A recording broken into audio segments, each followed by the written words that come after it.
In 5, 4, 3, 2. Hello, I everybody. You see. Hello. I mean, Oh my god. Somehow the world will change to be and be be so so Wonderful. Dun, dun, Already. dun, dun, dun. without fail, every time. But hello, everybody. It's what makes us quirky. Yeah, you're my Admit it. yeah. You love us. I do. Yes. My quirky little players, and We're I'm gonna- not your grandpa's D&D stream. We like to have variety. Not in my Minecraft server. Yeah. None of that. I'll get you You back thought. though. I will get you. I like the emotions that are probably gonna come from tonight or the next couple streams. Bring I will get Bring my it. revenge. I You think you relish scared? on emotional character drama. You don't see this happening in your regular Mormon Habbo Hotel stream. Good lord. This ain't your Jedi Masters D&D stream. This ain't your But hello, everybody. Welcome back to Revenge of the Crits. This is our I'm not at the beach. This is a Yeah. D&D stream. yeah, episode 39. We're approaching the big 4-0, and in a matter of weeks, we'll be halfway to 100. And Damn. so much to happen in that time. Nice. But yeah, we're getting into some pretty heavy political shit for the first, considering we're just a little over a week and a month into. Real Clone Wars prequel system. hours. Yeah. Obi-Wan still got his full mullet, business in the front, party in the back look. Anakin's still in his episode 2 get up. Like, y'all haven't even been, introduced to Snips. You guys met Rex and some other people here and there, but haven't met Darn the, tootin' we did. Oh, yeah. Soren never will. Yeah. Spoilers. But yeah, we will get down to business, and party's gonna be meeting the folks on Mandalore in just a moment. But first, let us go down the table and introduce ourselves. I am your DM of tonight, and today, before and always, Kevin, and I do voiceover things, and it's been a pleasure running the campaign for all these lovely, lovely people and just toying with their emotions and making their characters possibly die. Who knows? But yeah, that is my whole spiel. Now going down the line, our first of our lovely players is Christian. What up? My name is Christian, better known as Kappa in the TTRPG space. I do a lot of stuff. I'll go over those later when we do outros. But I play Soren. And, Soren's got some stuff. He's been training Raz in etiquette, but we'll talk about that later. Yeah, y'all have some downtime on the ship to do any minor stuffs. But yeah, speaking of Raz, here is his lovely player, Tati. Yo, Tati here. I play your favorite Lightning McGee, Raziel, who, yes, Ka-chow. has been taking Kerchoo! I swear to Has- God, if you do that when you force lightning, I'm going to make you take Jesus. that save. Raz is speed. I am Damn, sweet. son, where'd you find this? But yes, I have been taking lessons from Soren to be more charismatic, and he's been finding his love for riding motorcycles. Ka-chow. Kerchoo. Yeah, he's bringing his speeder over to Mandalore, so what could possibly go wrong? Never Everything. Do not okay. quote Oh, Bubsy. Okay, I was like, okay, Bubsy. Yeah, do not quote that annoying Bobcat. I mean, I just thought it was a popular phrase. I didn't think It it was. is, it but wasn't he pop- ruined it. Of course. Pilot's license? What for? Okay. And next down the line, we have Jinkles. Hi there, my name is Jinkles. I play the lovely Shir'iven, or Space Mom Debbie Grace. Oh, Grayson! We could not get through that. oh my god. I really could not get through that. Anyway, hi. it Does is- that make me more Grayson? Yes, sir, it does. Oh Yes, sir, my it god. Oh does. my god. Anyway, Yeah, you're it gonna is have to explain lo- it to me afterwards. 'Cause this if you're watching Invincible, Watch Invincible. Yeah. That's Watch it. Oh, now it's hitting me. Okay, all Anyway. right. Say no more. All I will. right. I play the lovely Shir'iven, and I'm excited to basically lead this as well as nervous. Ha! Oh yeah, fun times. And last but certainly not least, our clone boy Chase. That's me. Hello, folks. It's me, Chase Beck. I play the wonderful and recently turned hacker man RC0947, or say with me, folks, Viper, if you're nasty. If you're nasty. And speaking of speaking of nasty boys itself, I'm ready to just like explore Mandalore and just a bunch of good stuff. But other than that, the big news, I have some big news I'm bringing in. Dun, dun, Our dun. boy Viper is given form.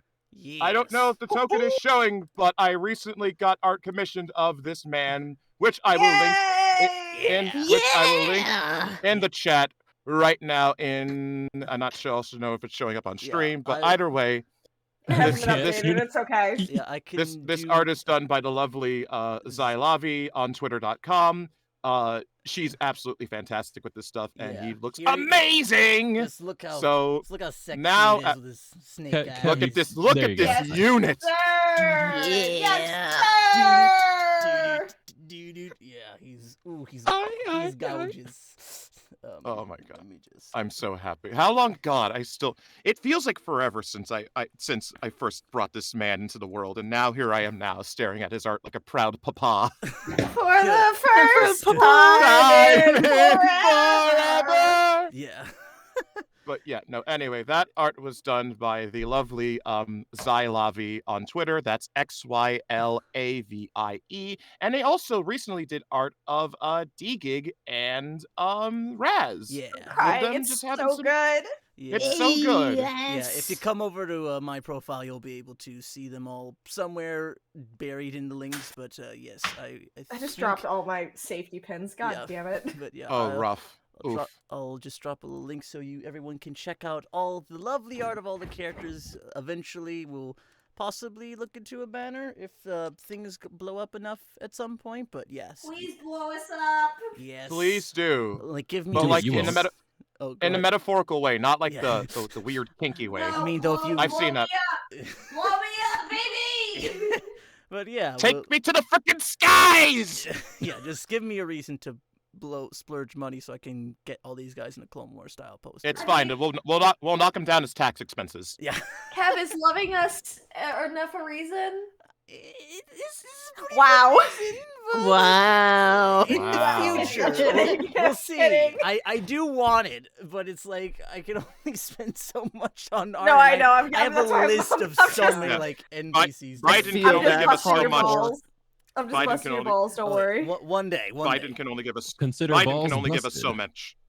for sure. But yeah, with everything out of the way, let us begin with our little recap with our beautiful, our handsome player Soren. If you would love to give it, I will play you in the music now. Play me in, Chief. Please rise for the national anthem. Right there.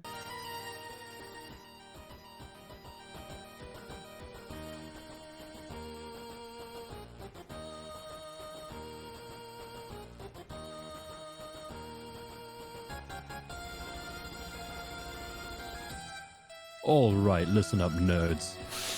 Soren's got a new toy. It's a lightsaber. He got it upgraded.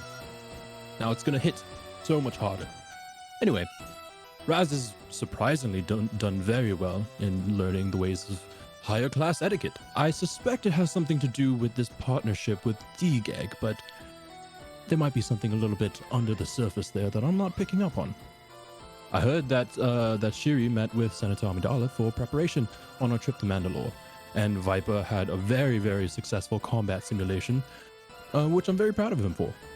Anyway, I did have something to uncover with Shiri at the end, which might not work out very well for me, so stay tuned, stick around, and meet us at the ball, right? Right, Soren out. Perfect. And I need to do this thing. Oh boy. Yes. So, Alright. so, friends, foes, undecided. We continue from where we left off. The night, the final day before you guys depart from Mandalore. Soren taking refuge in Shiri's quarters.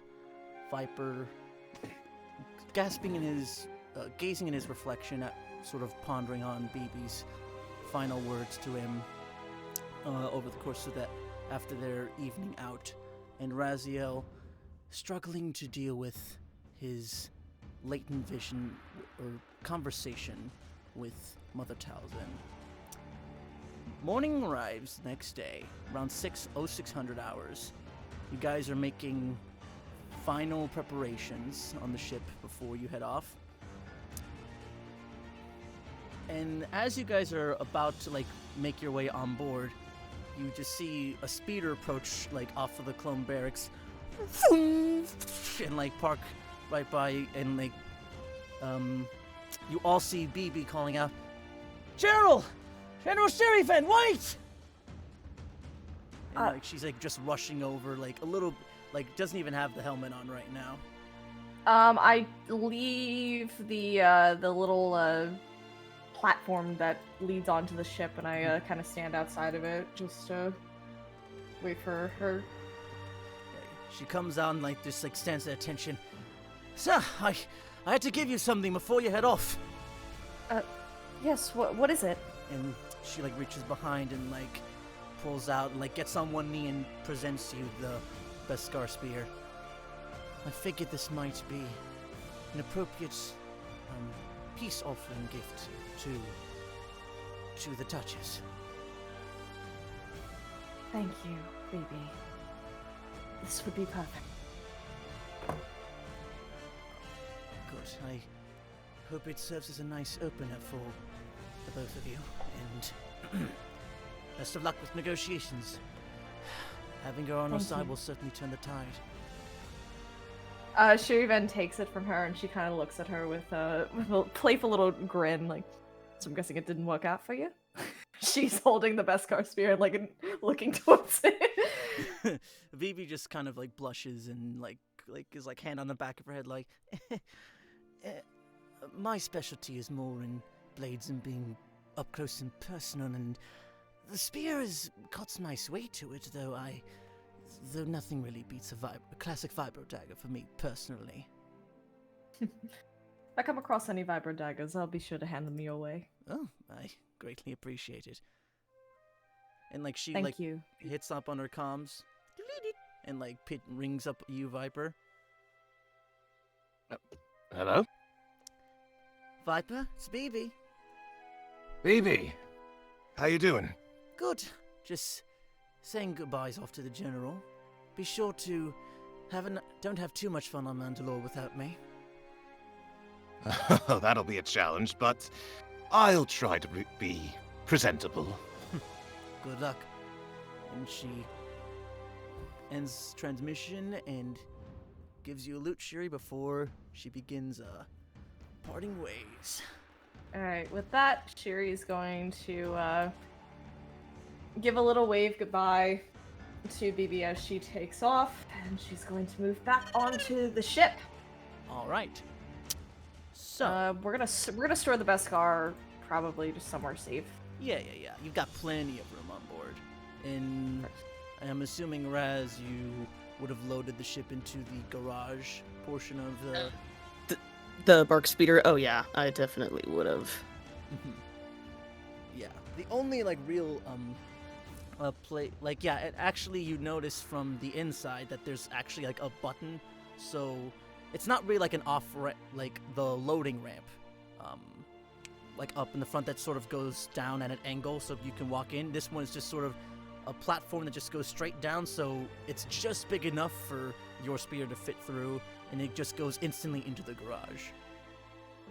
Okay, cool, awesome. Yeah, easier to get in and out of the ship that way if you want to use that to get around. But yeah, so everybody gets their things on board. Any last-minute things you'd like to pick up or buy on Coruscant before you make your way to Mandalore?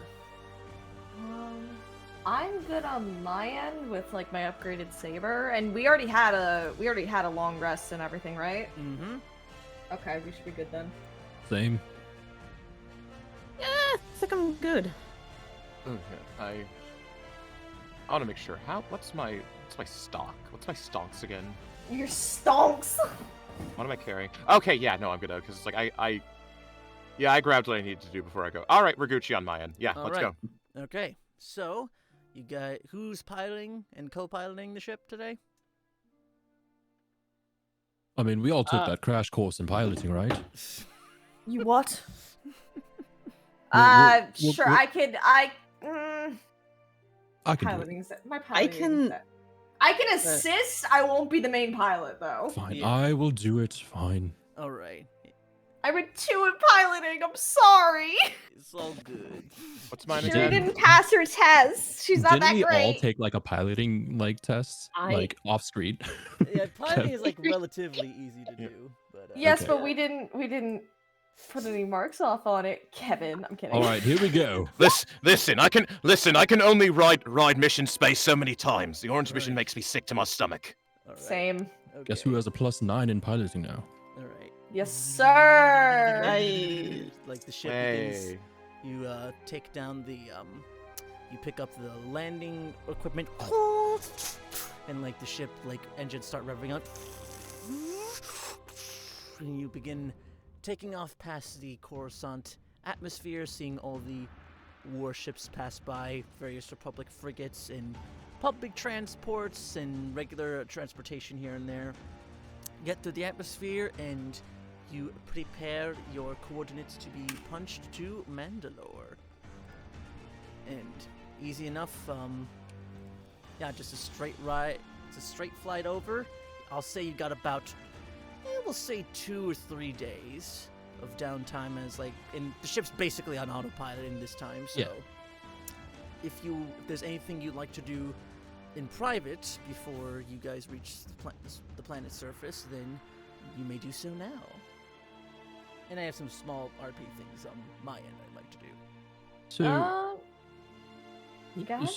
so during a point where we're all kind of like together and hanging out, eating, whatever. Yeah.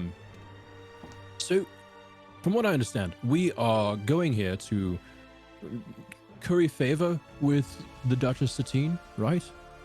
Yes, that's exactly right. And what is the plan there? I mean, topics of conversation? Is the plan just to go in there, charm the shit out of Duchess Satine, and say, "Hey, That's- cool, we're over here at the Senate, the Republic Senate. Join us." That's essentially what it could see at a face value, but I did have an idea. Possibly agreeing with her to maybe open up a trade route that could lean her in our favor. Okay. If you're going to go the trade route, sort of strategy, you might need to know something about the families of. Wait, no, never mind. The not the clans, the clans, not families. Yeah, it's Mandalorian clans. Okay. How much do we know about the Mandalorian clans? I'm gonna do a lore check on that. Yes, you may. 21. 21. All right. So you Oh, are black aware of that there are 1, 2, 3, 4, 5, 6. That there are 8 clans or 7 clans on Mandalore. There's- Which one is Satine a part of again? Satine, to your knowledge, you don't know of which clan that for the most part that the Mandalorians, the ones that you know them as, have been exiled. Right. But like the ones you know of, like looking at Jedi history, you have Clan Awad, Awaud, Clan Eldar, Clan Kryze, Clan Rook, Clan Saxon, Clan Vizsla, and Clan Mudhorn. Okay.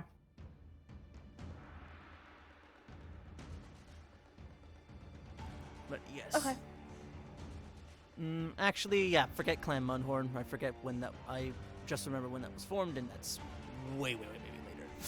But yeah. So Okay. just know of those 5. I'll just copy all the names here for chat or for yourself. Thank you. Yeah. Keep it in a little book.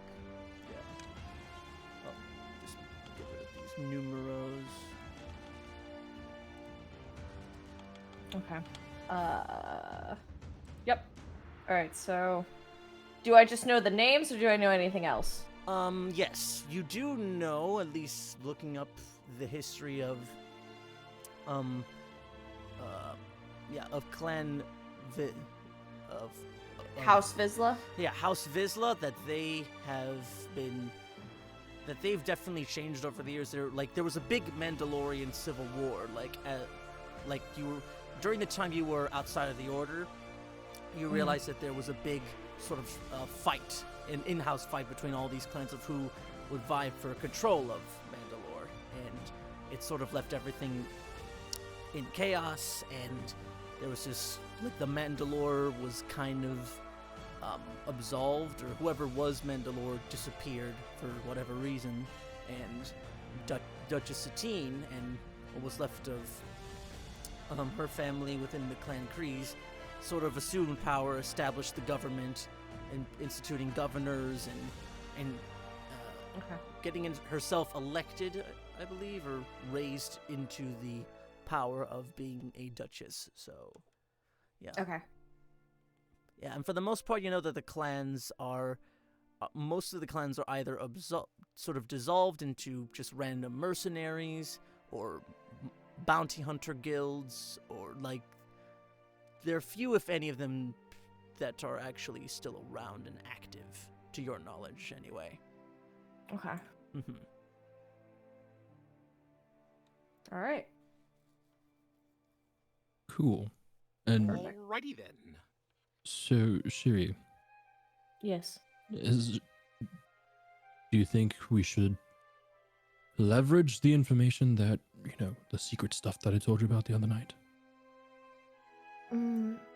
I don't think that it might be good to bring it up immediately, Mm-hmm. but it should be worth noting at some point. Okay. Sure. I think we should definitely leverage the trade route, especially with the state of Mandalore at the moment. Then think of it as, you could use the help because of what's going on, and that's when we present that. Sure. Okay. Sorry, I hope that's good. This isn't my forte. No. You were right. That makes sense. I wouldn't want to. Telling people about it. No, it's Might it's be important. It's very important. I know, but it would cause more fear if we brought it up immediately, and it and would throw off the entire operation. Yes. exactly. Are we all in the room as you guys are talking about Yeah, this? this Do is they a even? group, Do they conversation. even? Oh wait, they don't They know don't what know. happened. Would I don't I hear all this, or would I pick up on what you're saying? I mean, I'll say Soren looks at you and Viper and is like, And I'll just go, brought what up? Viper was playing. Completely Viper- oblivious. What the hell are you guys talking about? Viper was playing Angry Porks. What are we talking about? Angry Porks. Fucking Christ. I heard from a very reliable source, my whole network, that there's a potential coup forming in Mandalore against Duchess Satine.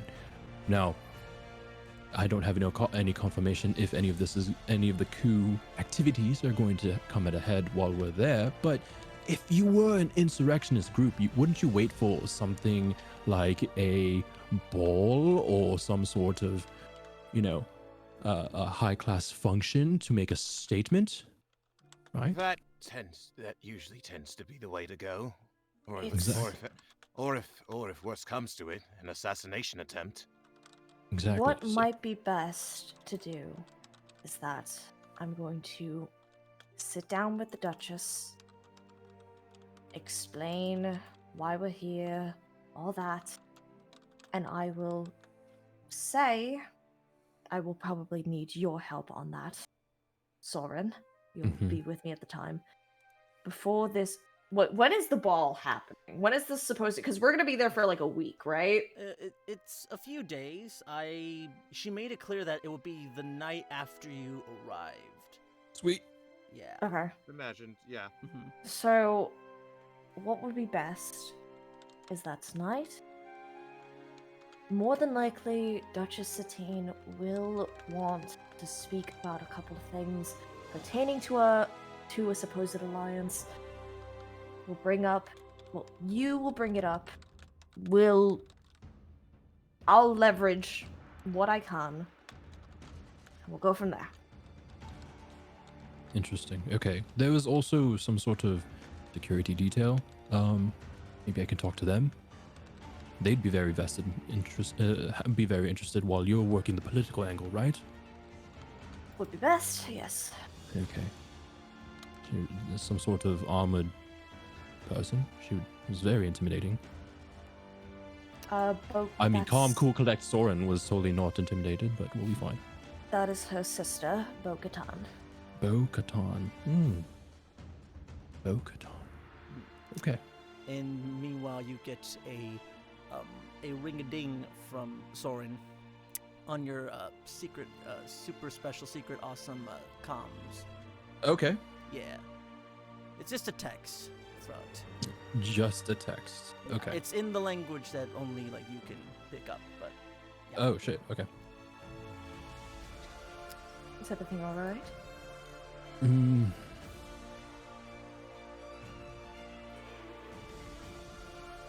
Soren? Oh, sorry. I didn't realize that was me.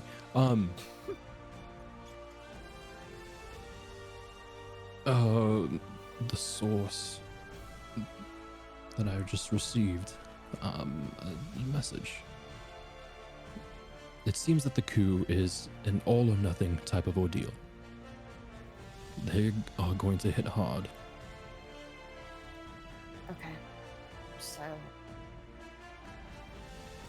We will make this of importance then.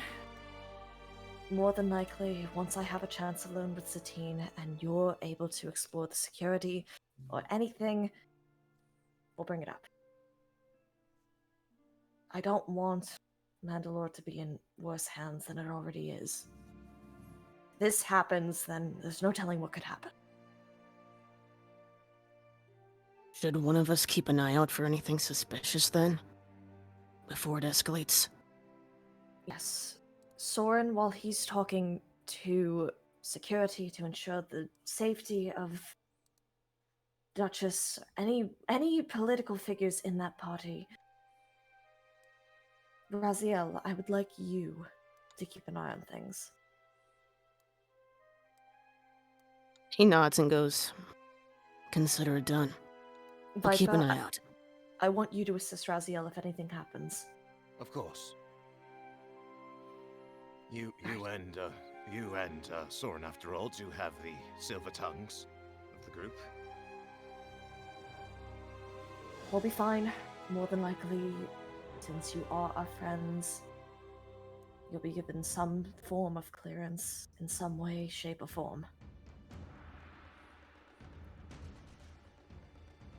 But is there anything else, Soren, that we should know? As far as I'm concerned, no. This the information that I have is fairly limited, and that most of it is just my own extrapolation. So, Of course. Alright. That's the plan.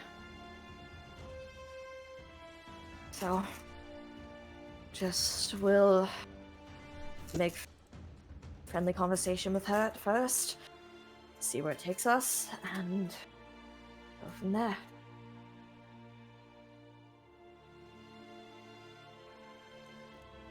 agreed. All right. So, anything else anyone is going to be doing privately before I go into anything else, any personal RP that I would like to make happen. You know, I think just a little bit. Oh, go There's ahead. there's one thing I want to do too, but definitely let Tati go first. All right, sure. Tati, what you got? So at some point after we eat and we like go to our going to our rooms or wherever on the ship, I want to find Soren. Sure. Where would he be? Making bullets. Okay. Oh, Fair. yeah, that's right. And you're just making more regular rifle shells, yeah? Yeah. Okay. All right, fair enough. All right. Did we say it was a check to make them? I don't think. Yeah, like because you There you go. just know how to do them. Yeah, you make like another Nice. 12. Great. I think. Yeah, I forget how many each make, but it's you make a lot. Sweet. But yeah, you just as you sort of just stumble upon Soren as he's like just sort of like cleaning out the metal and just shaping it properly and very delicately putting the gunpowder in each casing as you just sort of stumble. Yeah. But yeah. I'm not interrupting anything, am I? No, not at all. What can I help you with? Soren is doing the thing where he's like continuing working, not taking his eyes off his work, but still considering you. Yeah. He Rez kind of steps into the room a little bit more, but lets you work.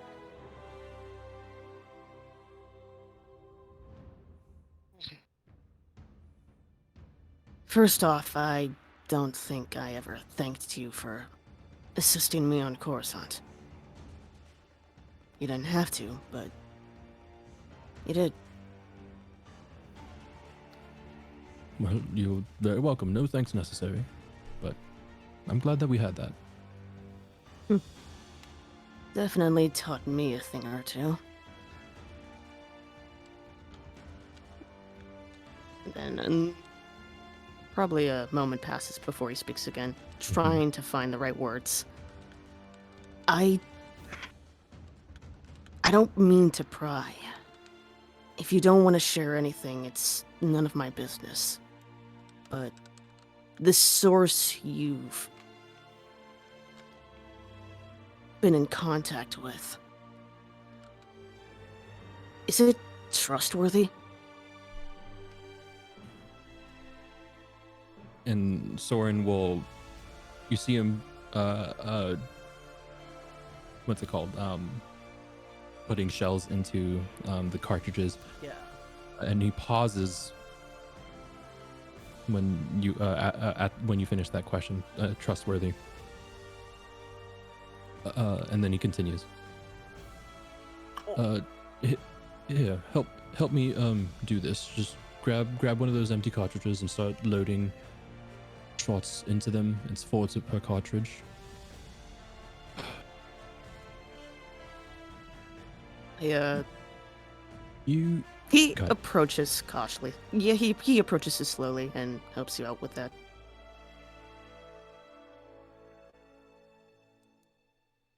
You ask a very, it's not a difficult question, it's just hard to it's just hard to answer, because a lot of the source is a lot of the information that I share is mostly my own intuition. I get information and I draw assumptions from it. It's like reading an unfiltered mass of information and trying to draw conclusions from it. I've been wrong before, but that doesn't mean that the data that was given to me was inaccurate, untrustworthy. There's a lot of details that are missing, aren't they? Or hidden. He kind of raises an eyebrow at that. Hidden? Yes, hidden. Like, told one thing, but it really means another. Does that make sense to you? He nods and goes, "It does. I'm Raz. just Okay, sorry. Go. I'm just concerned." You're concerned. Are you scared that I can't be trusted? And What do you mean? I mean, it's perfectly What? okay if you don't trust me. It's just No, I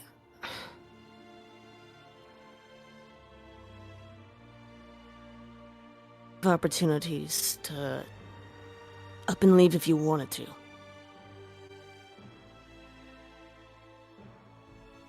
Pull through. You helped us out. As far as I am concerned, I trust you.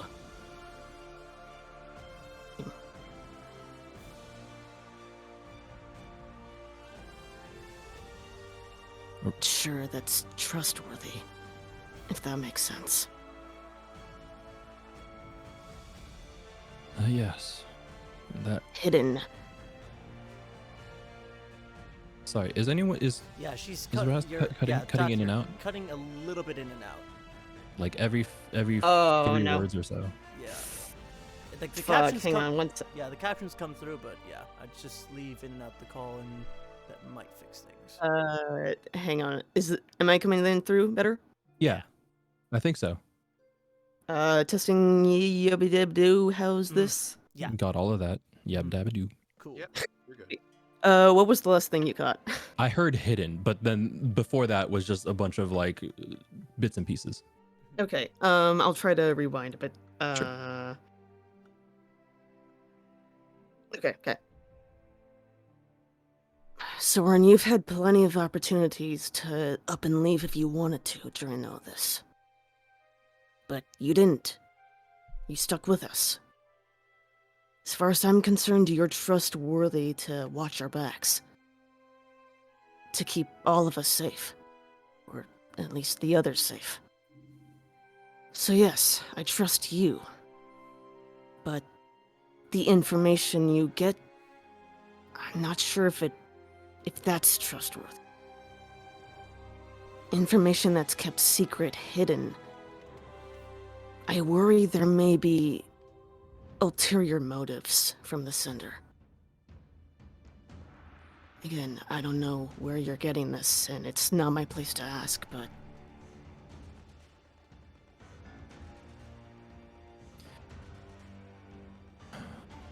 I feel you in this. Sometimes I worry that I might be on the wrong path because of my line of work.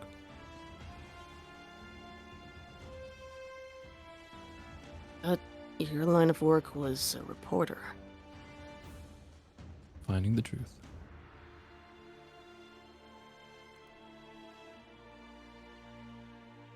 But that brings me, to less than reputable altercations.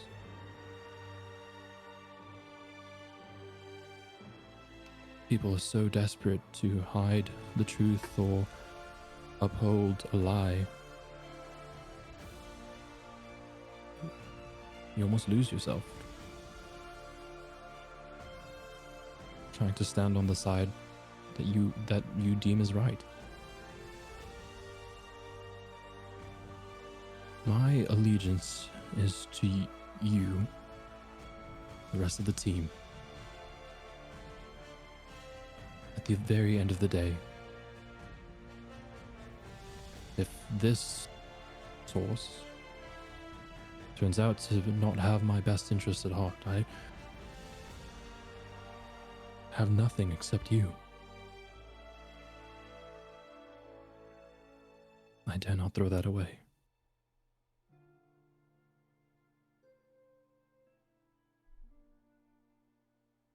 And he finishes with the last of the cartridges.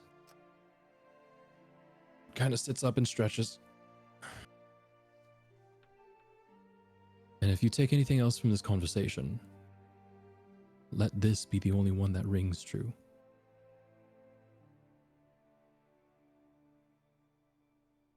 I need you. There's a storm coming. And I'm afraid I won't be able to weather it alone.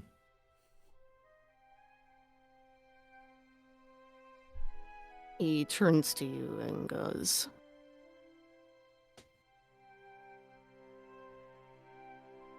I don't know what it is you're struggling with, or what we might face.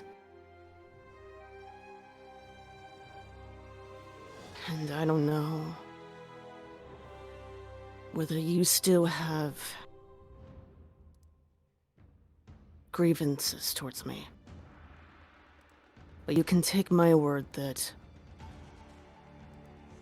I'll back you up, whatever happens. I promise. Thank you, Raz. As far as I'm concerned, those grievances are paid back.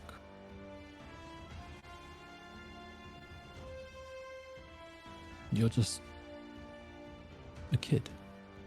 Can't blame you for that. I see that now.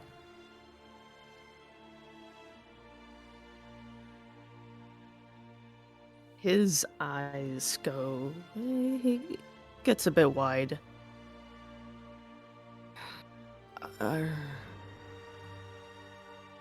You're serious? I wouldn't blame you if you still didn't trust me. You have that right. I wronged you. Whether I was aware of it at the time or not, my actions still hold consequences. I was trying to fix that now, but it doesn't change what I did.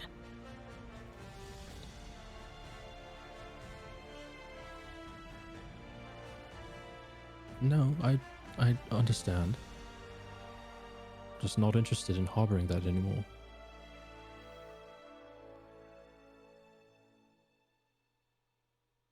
As Soren is cleaning up his supplies and, clearing the table.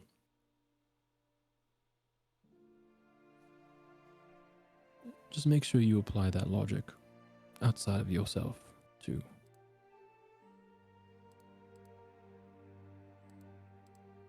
You understand?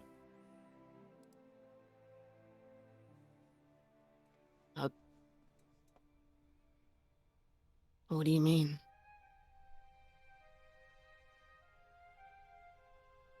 Just because I'm a reporter and just because I lost my planet doesn't mean I'm completely absolved of all guilt.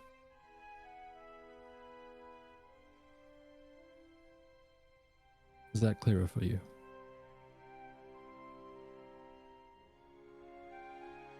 Crystal clear.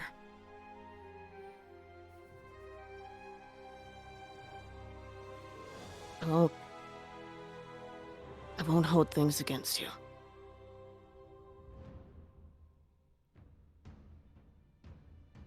Great.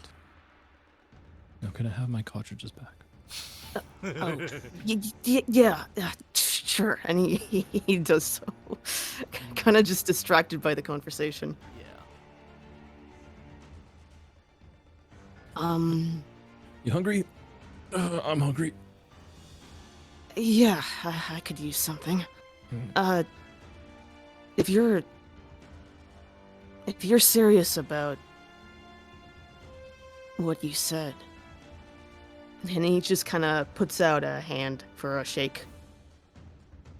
Think we can start over? We'll take your hand, shake it, and then smile, of course, and pull you in for the bro hug. Aww. He, shocked, but he does reciprocate the hug.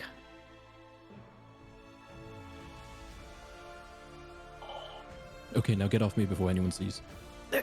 Right. He does so. Trying to act all cool. You hear from inside your coat, Soren, just like, I'm feeling pressure. What's going on out there? Nothing. Delete the last few minutes from your memory banks. Acknowledgement? This never happened.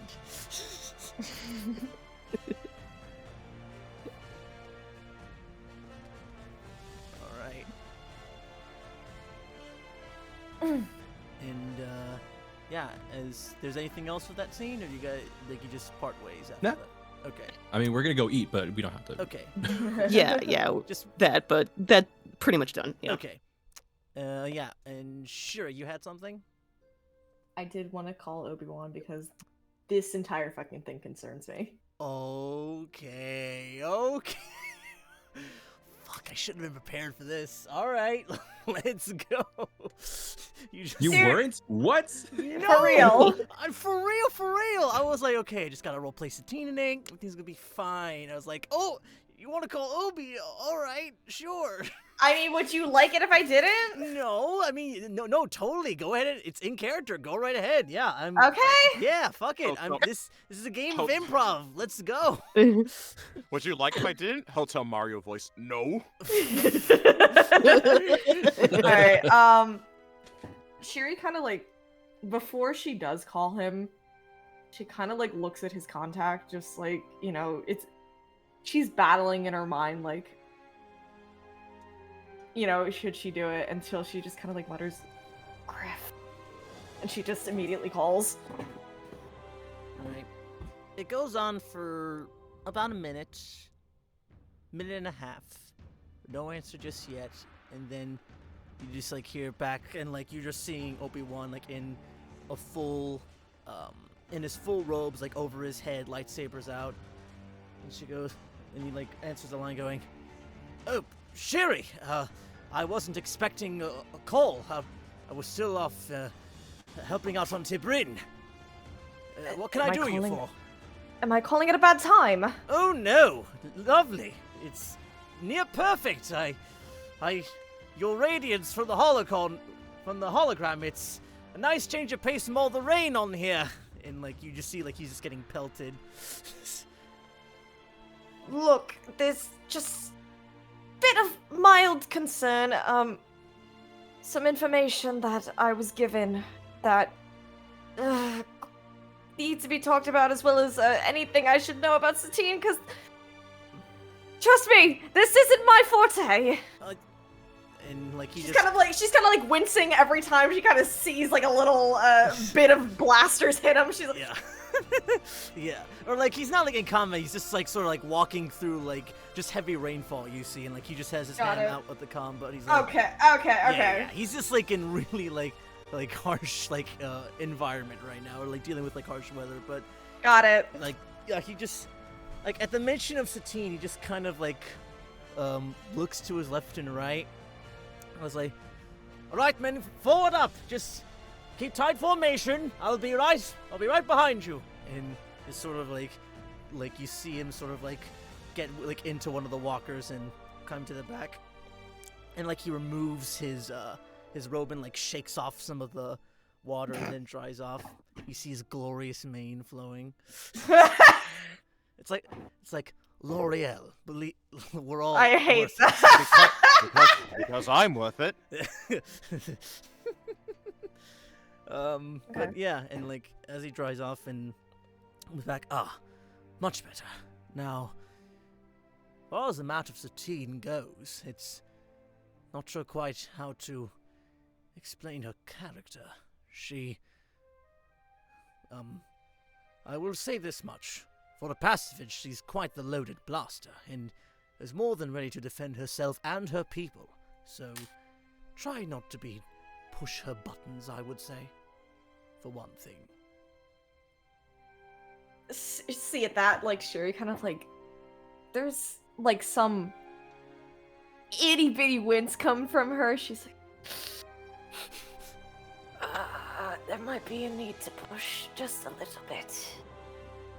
And like Obi-Wan like raises an eyebrow, is like, why? Look, I trust you more than anyone. Just after everything you've done for me, after I've been back, I need you to keep this between us. Soren told me something that might be of concern. It might threaten Satine or anything that could happen at this political meeting. I don't know what to do. Like, I don't. Oh, go ahead. No. I'm out of my element here. I don't want to force her in order to completely blow off this alliance or anything, but I need to push to protect her. I need to push to protect Mandalore. I don't know what to do. At the mention of Satine being possibly in danger, you just see Obi-Wan's sort of eyes like blink and then just go full wide open, and you actually like see him like put his head in his hand and just look more visibly stressed. Not like you've always known him as like he's always got this like sly smirk, but at the mention of that, that whole persona kind of fades away as he goes, "This greatly complicates things. Only you and your allies are aware of this potential coup." Exactly. The political meeting, this ball is tomorrow. And I don't... Look, it's going to be hard to just waltz on into Mandalore and be like, "Oh, what a lovely planet you have here. Everything's going well. By the way, your life might be threatened tomorrow at the political gala. This is not good." Obviously, you're not going to tell her. At least... And, like, you just sort of, like, see him, like, internally like, pacing in his mind. Look, I know Satine. She might be a bit of reactionary, not thinking of all the facts ahead of time. I would say it might be best to at least inform of her security detail or someone else that can protect her, and What about her sister? perhaps just do be careful. This is a system that not many in the Republic are entirely familiar with. We don't know who we can trust on that system. At least not fully. So be hesitant of what you share and to whom. Right. I've informed Soren, brought me the information. He's going to speak to Bo-Katan, while I try to keep Satine at peace. Good. I hope it goes well for you, and please, do keep her safe. I will. She means a great deal to me. Qui-Gon and I have spent a lot of time with her and her family, and I'd hate After all the teasing I've done to you, I know she does. It's rather embarrassing, I know. But there's just something about her I can't place. She's different from any other politician I've come across here on Coruscant. She has her moments of being insufferable, but still, I'm somewhat drawn to her. Shiri kind of like pauses a little at that. She tries to shake it off, just, it's fine. No, I know she does. That's why I want to inform you of everything that's happening.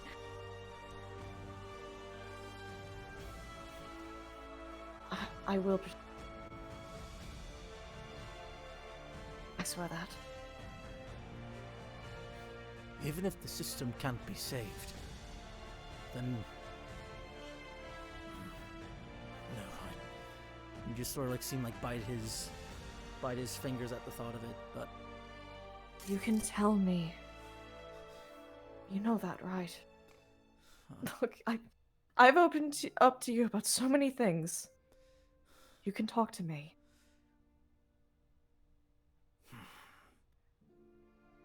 If it even does cost the system, prioritize getting out of there if necessary. Right. I will. I have to get back to the battle, but again, remember, you do want to get on her good side. I'm not sure she might even entirely believe you if you rub her the wrong way. No, of course, and trust me, I intend to get on her good side. Taking lessons from you, honestly. Good. And try not to share too much about our past with her. Don't worry. She might burn me for it later when we inevitably meet again. Look, the only person that will know about your past with her is you when I get to tease you about it. But get back to what you need to do. Of course. May the Force be with you, as he sort of like puts on the cloak And with your spirit. and sees transition. And Shiri kind of like, she just takes a deep breath. She kind of leans back against the wall. And her hands are on her temple. She's stressed. Yeah. But she'll take another breath. And as soon as she kind of leaves the little room that she was in, she kind of puts on that composure of, everything's fine. Everything's gonna be fine.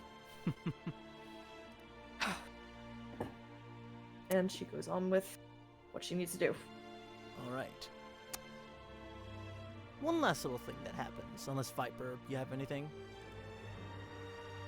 Viper sits in his room looking at his gun. That's it. That's like, the tweet. I'm just picturing like the fucking Wolverine meme, and you're just sort of like looking at your bowcaster like it's a reflection. Yeah, that's right. Yes. It's a tall order, but I don't know. But also just sort of like that moment, just sort of like, did I remember to bring my suit for this? You did. Yes, and you then did. just goes back to looking. Yeah. It's just like, did I leave the stove on? Yeah, did I leave the stove on? No. And when you guys, just so I know, when you guys touch down, you guys are you gonna be in like your normal gear, or are you gonna like land on the planet with your full ball outfits on? I was gonna say, ball's not till the day Yeah, after. okay. The day after today, so it's Shiri does ensure that her robes are cleaned. Mm-hmm. And just like she kind of makes sure that she still puts on a good appearance. Got it. All right. One last thing for close to like the last day for you of travel before you guys reach. Okay. Soren. Oh, great. What's up? Pain. Just as you're about to take a nice little rest, you just hear on the side of your bed from a familiar voice, My, you really are just prolonging all the heartbreak you're going to suffer, aren't you? Yeah. Yes. Mm-hmm. 100% accurate there. I was wondering when you were going to contact me next. Well, I'd figure it would be more suitable before you're surrounded by the most feared race of warriors in the galaxy, but I figured I'd have at least a private moment to share my thoughts observing all of your thinking. That boy you've been training, the Zabrak, Raziel you call him, he is quite capable, but oh so naive. As most young boys are. Your point?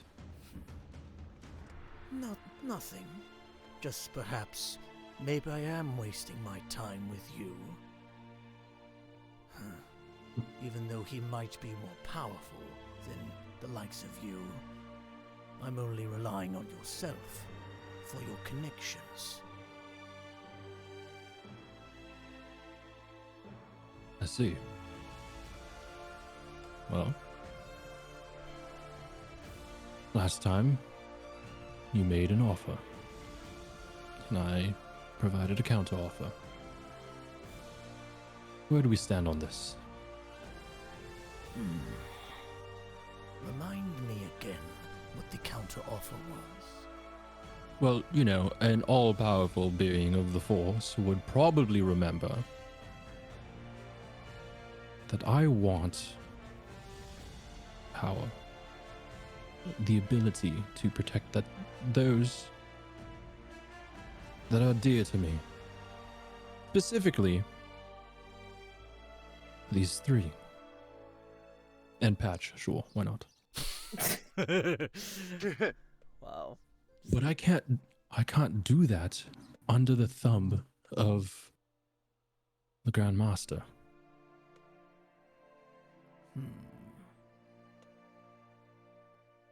Are you at a junction where you can take care of that? Or at least help?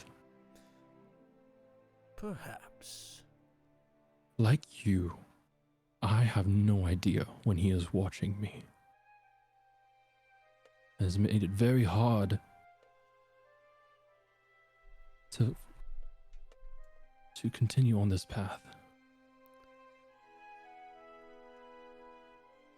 What if I showed you the future of which you seek? You dethrone your master, however that may occur. And what happens after that, I shall present it to you. Then I'd rather... I'm not sure. I'd rather not know. I'd rather have the ability to be secure, that I am free from his bonds. Is this something that you can provide or not? Because if not, there's plenty of room in the passenger seat. There's more room in the back seat. just sort of floats over to you and like does little two fingers walking on the bed. Ew. Just like with his hands or but, Sure. yeah. He just sort of looks down. There are several force nexi throughout the galaxy. If you can allow me to possess you for a short time, and I can crack them through, then through that, I can go through into the physical plane and amass full control. You'd help me with breaking through those focal points. Will promise that you'll take me to these systems, and I will shield you from this Grand Master. I will say, however, reading all your own thoughts, I don't see how you intend to keep him happy and also have Mandalore outside of his control.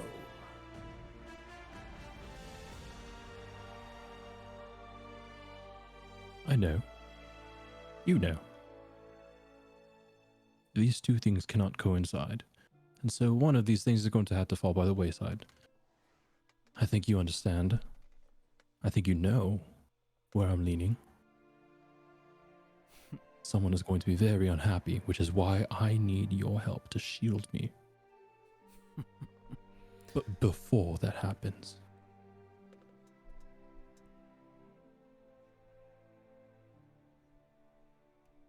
Sort of like just like holds you up by your chin. Oh, you really are a little prince. But fine. I will assist you and shield. While you are on the system, I will shield his gaze over you.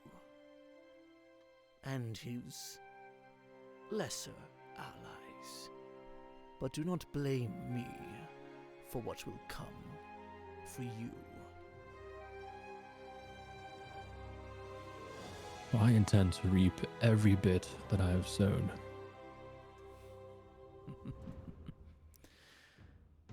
Oh, I knew you will. And with that, like, there's like a little flash of like the light flickers in your room, and he's gone. I'm gonna shove the sheets of my bed off. Dude needs to learn boundaries. All And right. so he'll at this point Soren's gonna sit up and basically just walk around and observe the Quicksilver from the inside and just kind of like contemplate. Yeah, just sort of like late night, grab a glass of water, like look out into the hyperspace. Yeah. And yeah. Exactly. Yeah. And as you do that, like, Recon just sort of chimes in, like, floats some jacket. Master, would you like some company? Sure, Recon. So he sort of, like, just perches up on your shoulder. Just, like, acts as, like, a third eye. Yeah. Recon never develop emotions. It's too complicated. Acknowledgement? Emotions are quite overrated. I don't know why you humans and all you other life forms bother expressing them. It's not like I had a choice, so shove it. Perhaps you can give your brain to a mechanical body, then emotions can be done away with entirely. Listen, if you can find someone that's willing to switch our personalities, sure. Calculating. You just sort of, like, see him just going through his databanks. Everyone I know is calculating. Probably dead. I assumed as much. You look way older than anyone I've ever seen. Maybe aside from that one person on Duxon, but you'd probably be a close second. I'll take that as a compliment. As you should. And yeah, we'll fast forward to you guys breaking through the atmosphere, coming out of hyperspace, and you see Mandalore. And from this far out, it's a very white surface system, very, like a lot of clouds going through, and as you're breaking through the atmosphere,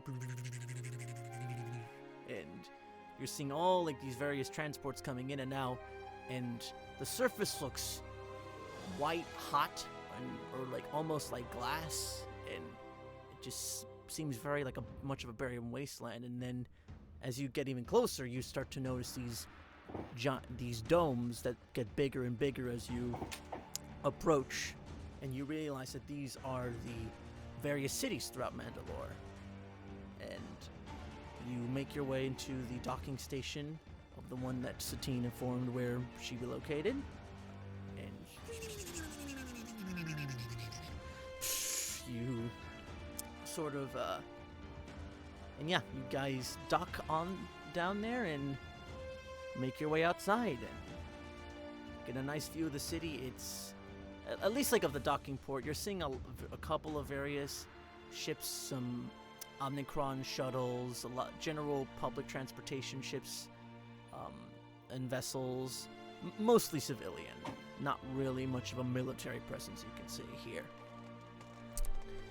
And as you step on outside, you see two well-dressed Mandalore guard, royal guard, in like the big headdresses, sporting a sort of shield and electro staff on one side. And in the middle of these two gentlemen, you see an older-looking fellow with bright purple eyes, a balding head with gray hairs just surrounding the back of him, arms sort of like folding into each other, or like arms like within the sleeves, just waiting for you and smiling as you are all coming off the ship.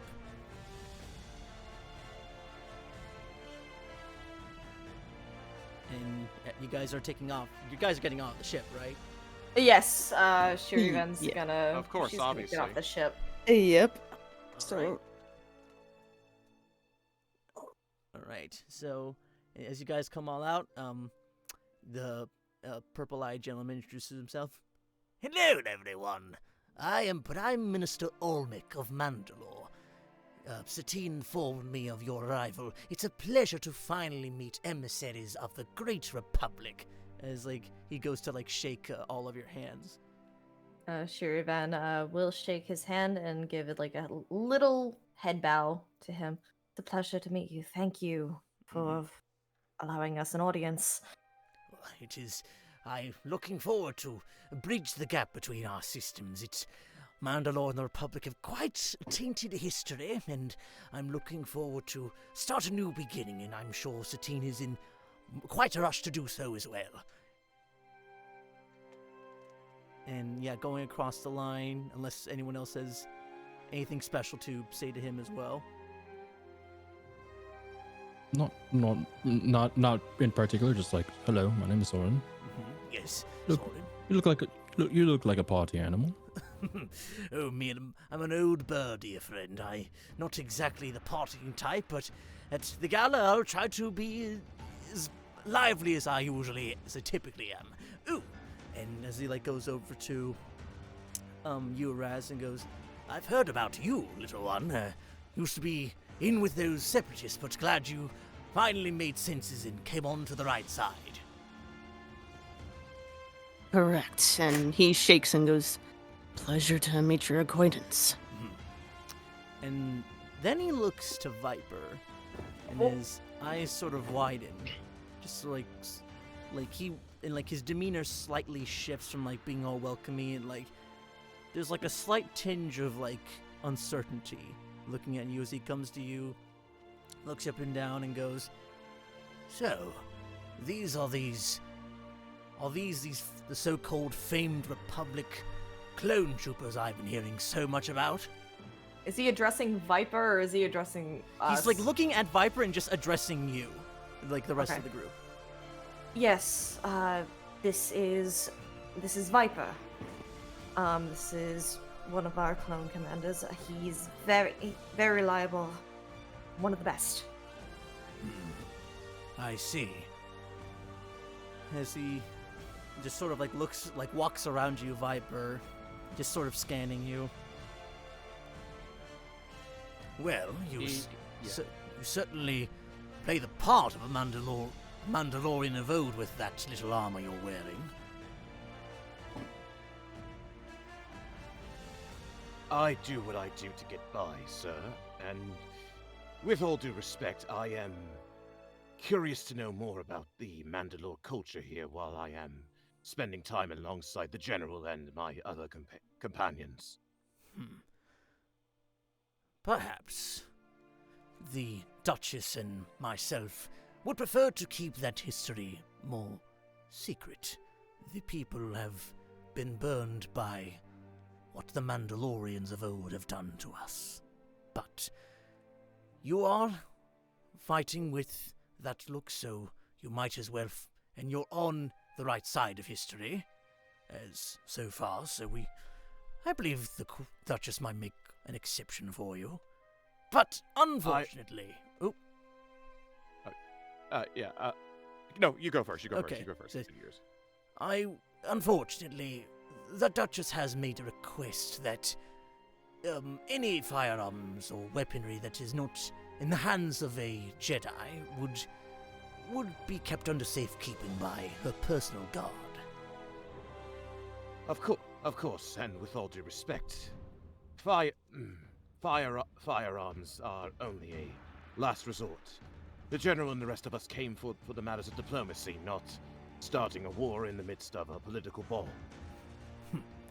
I would hope that is your intention. As the guards come by and sort of present their arms as and open up their hands and are ready to take the weapons off your hands. All except Shir'iven's. Oh, they're taking Raz's too? Yeah. Lovely. Okay, that's That's okay. You still have your speeder, bruh. I know I got my speeder and I got lightning powers. I'll be okay. Yeah. Hold on, Okay, alright, I can at least do that. I was like, I have some of my tech powers at least, so that's something. Oh yeah, that's just like built into your wrist pad, and they don't That's necessarily just- know you can do that. Do things. With I that. am, with all due respect, I am built different. Mhm. Oh my god. Well, yeah, they go around. Is everybody, aside from Shir'iven, giving their weapons willingly? I Yep. need to make sure that you are So going to that's- keep this very well protected in a very in a very high-end security vault. This is very expensive. It is an antique. And like one of the guards is like, "Sir, I'll have you know that the castle of Satine's fortress has never been penetrated once past the Mandalorian Civil War. Your weapons will be safe under our care." Sure. But see, I didn't know that until you told me just now. So you can see my trepidation. He just sort of like as a blank stare, "Just give me your bloody weapons." I will give you the bloody weapons. All right. So you have. Yeah, Oh, go Raz reluctantly gives his weapons over to. All right. Yeah, the guards claim them. So you guys no longer have your blaster pistols and your sabers, but Shiri, you Except still have Shir'iven. yours. Okay. Yeah. And with that, Almec will sort of like motion you guys over to his vehicle. Now, Okay. we will keep your ship safe to dock with here in the dock of Mandalore. You shouldn't run into any trouble. Just if you do need to request to leave, at least notify the port guard, and they'll open the exterior of the dome to you. Mandalore's a little bit inhabitable outside, so we would prefer that you don't cause irreparable damage to the outer dome. Of course. And you guys all board on the. Or Raz, are you taking your speeder over, or are you going to just like take Olmec's? I would take the speeder, honestly. Are we allowed to take the speeder? I mean, you can ask him. You know what? Yeah. I'm just gonna go. If I may make a small request, Oh. is it prohibited to use any speeders I may have brought And like, purely to just drive over okay. to our destination? And Olmec just looks a little bit puzzled, and then just shakes it off. And goes, "Oh, that's totally fine, young one. Yeah, just be sure to park it outside of the, in the garage of the fortress, and we'll keep it safe for you." Garage. Just, yeah, British people say garage weird. But yeah, just feel free to ride alongside, and my guard will we won't be going awfully fast through the city, so for everyone to take every inch of this beautiful planet in. So come along. Of course. Yep, and I take my speeder out. I'm gonna use that. All right, and you put on the goggles for riding around. Yeah, I do. Okay, cool. So everybody, Viper, Soren, and Shiri, you guys all hop on Olmec's little craft along with the guards as you ride around, and Raziel, you just are sort of following right behind them, just tailing them and getting a look of the city. And yeah, Yep, pretty much. yeah, and getting a look around, it is very like.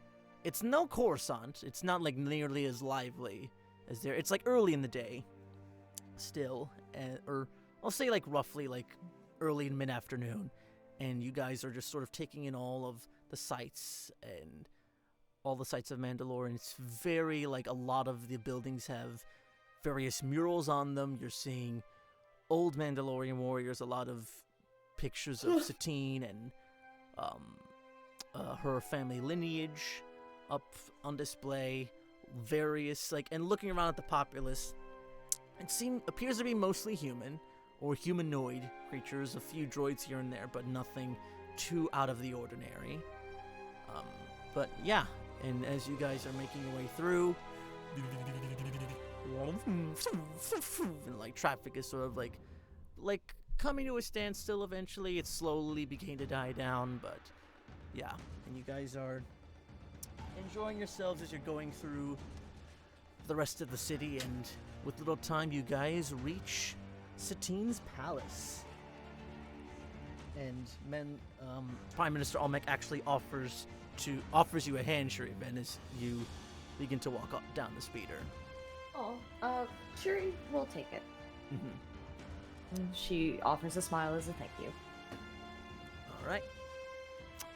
And yeah, speeder's parked there. The guards will take your speeder and park it off in a proper location, so you go in with the rest. Okay. All right.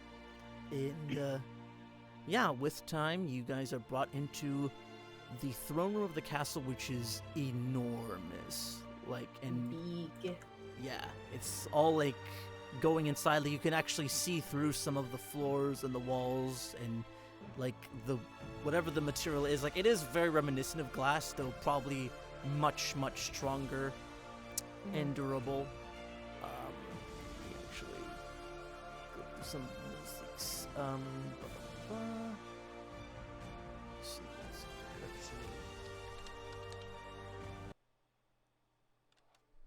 Oh, maybe a little bit too sad. Right. God damn it. There we go. What? Fucking Sylvie just typed in chat. The only thing that's been penetrated was Obi-Wan's fat ass. Swear to God. Why? Damn it, Sylvie. Sylvie, I love you, but stop. Sir. Why? Oh my god. But, alright, oof. But yeah, so you guys are in the throne room of Satine's house, House Satine. House Kreese, that's the thing. And you see a couple of things to note, along these two lines of seats filled with older-looking people who you assume to be the presiding governors of the different sectors of Mandalore, the various other domes you saw upon landing here. On the center throne, you see a lovely woman of fair, white skin, piercing blue eyes, and hair arranged in a lovely piece. It's the one we first see Satine in the Clone Wars with all these that little beautiful peacock tubes. looking Yeah, thing.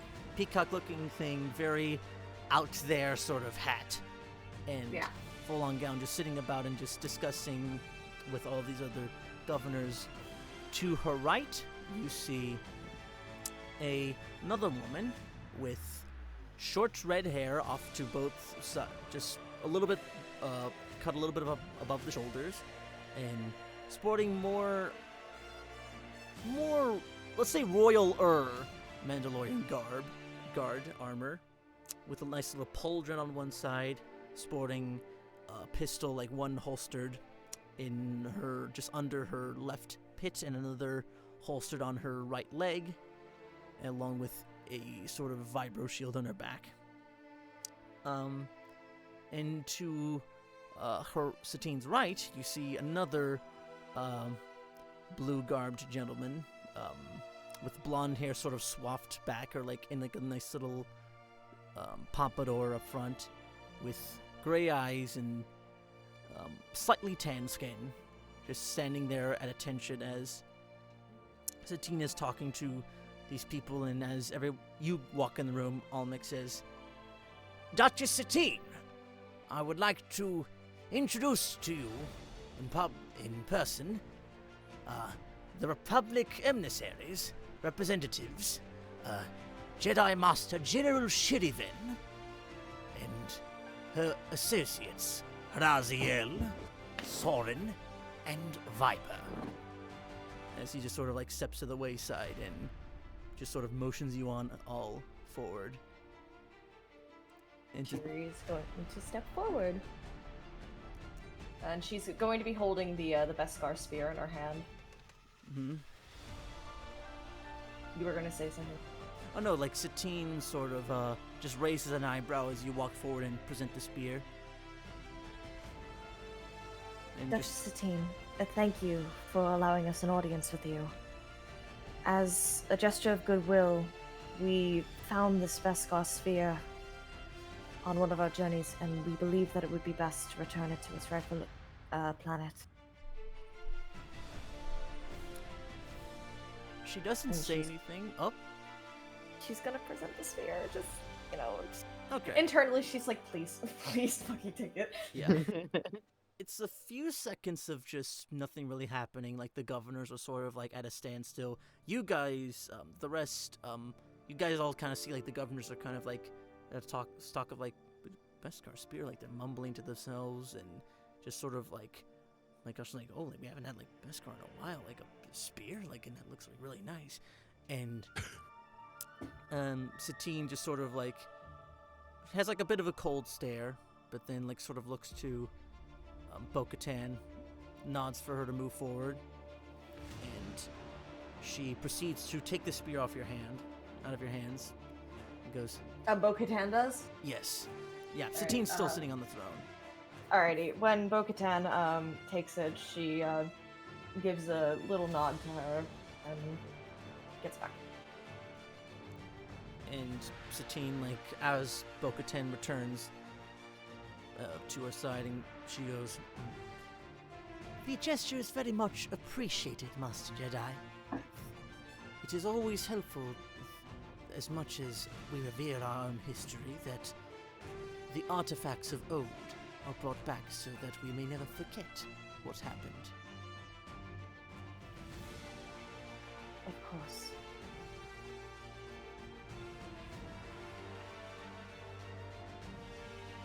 And like she just looks around to the rest of you. So, how are you all enjoying Mandalore thus far? I know, from what Catan has told me, I believe most of you have never really gotten outside of that system. That's any system outside of Coruscant that wasn't a war zone. It's very lovely. This you. is my. Go ahead. I think this is very. You've been very hospitable.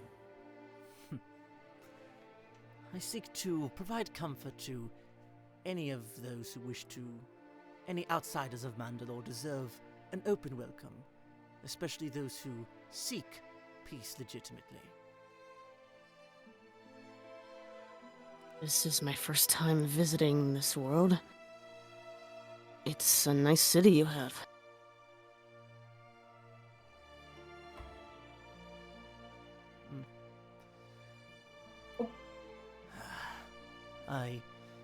I'm glad it's. I've done a lot of work in order to secure its. To keep it, to build it to what it is. And thank you for the compliment.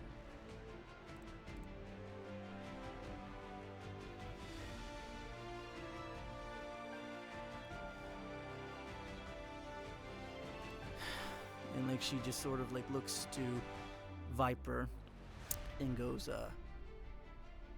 and you, it has been a while since I've seen of a person in full Mandalorian style garb.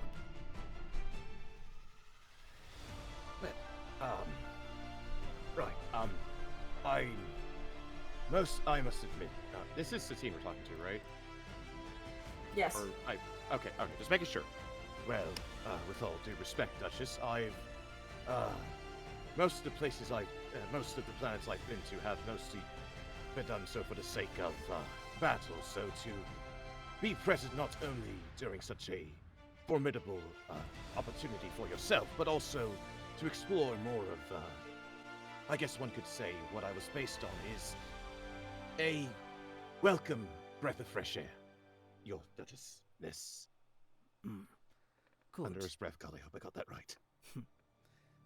Would you mind removing your helmet? I know. Ah!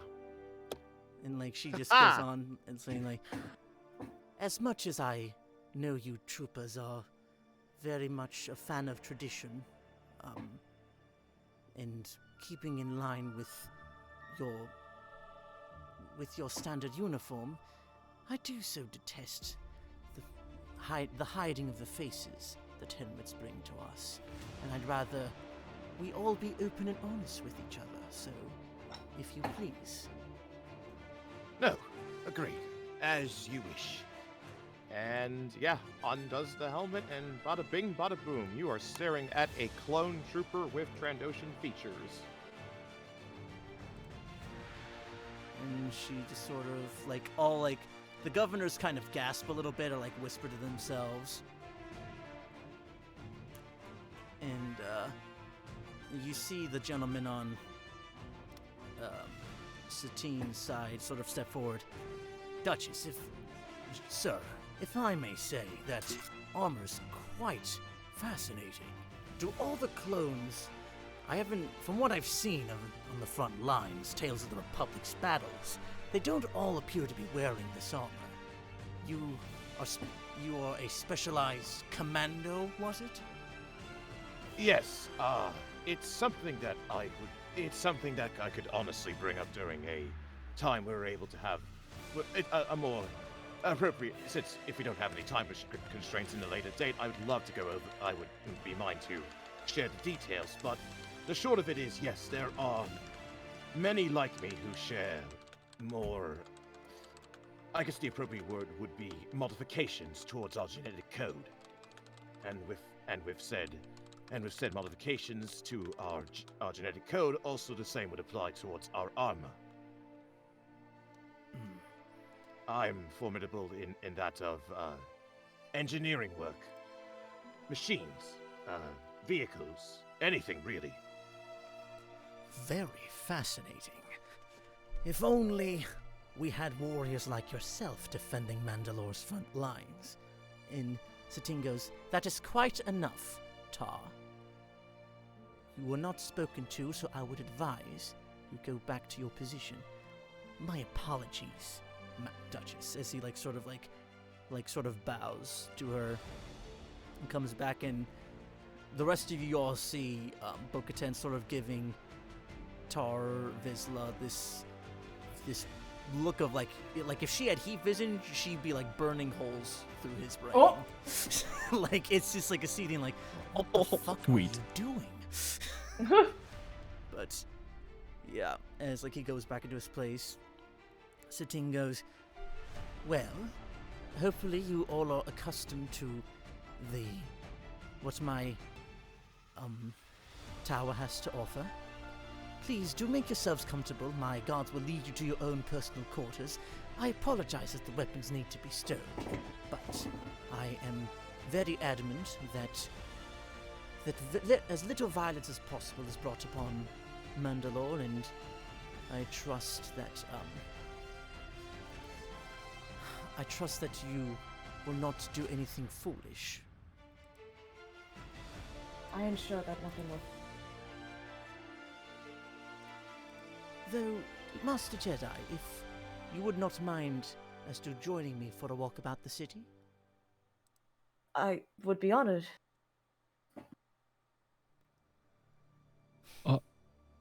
Excuse me. Speaking of foolishness, I'm about to make a very foolish request here. Would it be okay if I talk to your head of security? One of my antiques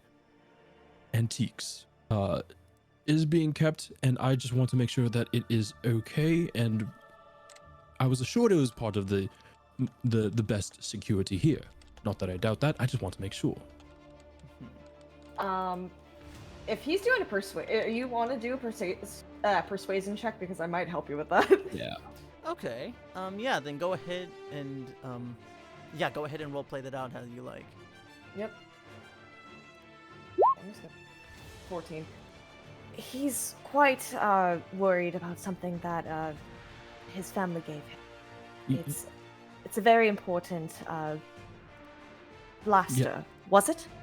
Yes. It is a very archaic form of a traditional weaponry, and it's been passed down my family for generations. I just want to make sure that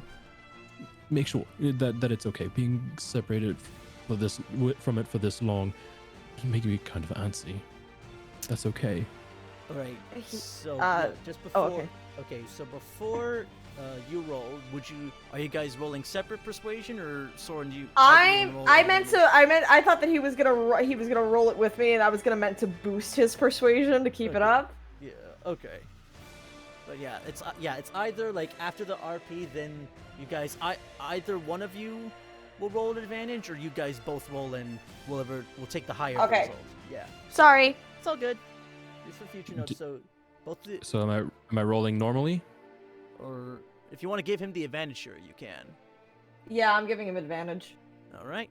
So go ahead and advantage 31. That's my boy. That's Wow, my boy. that's a biggie. That's a big roll. That's a big roll. Woohoo! Fucking a nat 20 is like in the mid 30s. Damn. Jesus. Frickin' just Yep. the DMC combo meter smoking sexy style. Yeah.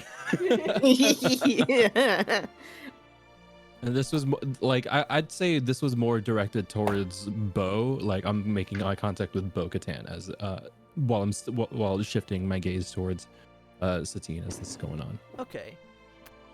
As you like make that remark to Bo, like she like looks to Satine, and then like Satine like gives like a nod and like sort of like a shoe ton of motion. She goes, "All right, Soren, follow on with me, and we'll discuss your matters in a more private place." Sure. Thank you. Sherry offers Soren a little smile before he goes off. Thank you so much. It was very. That was much more nerve-wracking than I thought. Alright. I'll see all of you later at the quarters, right? Alright, make sure your blaster's alright. Of course, of course.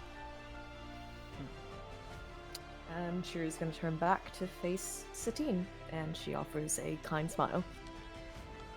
And she offers like a little smile and a nod back, and so the rest of you will have quarters provided. You may load whatever other luggage you've brought on board to make yourselves comfortable. Come, Jedi, we have much to discuss. Yes. And if Satine's going to lead the way, Sherry's going to follow right after her. All right. So, anything else that Viper and Raz are doing while you guys are exploring the inside of Satine's sort of castle?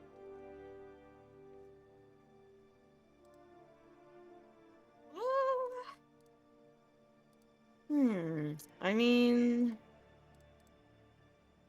Raz would probably kind of maybe get more of a lay of the land around the place. Mm-hmm. Kind of like explore the building, or like, yeah. Yeah, I Explore- double with Viper on that, but like maybe but with more emphasis on Viper going high ground. Okay. All right. So both of you all can make perception checks. All right, sure thing. Okay. Perception. 13. 12. 12. Okay. All right. So just to get like a Almost general, almost near close. Almost near close. Yeah.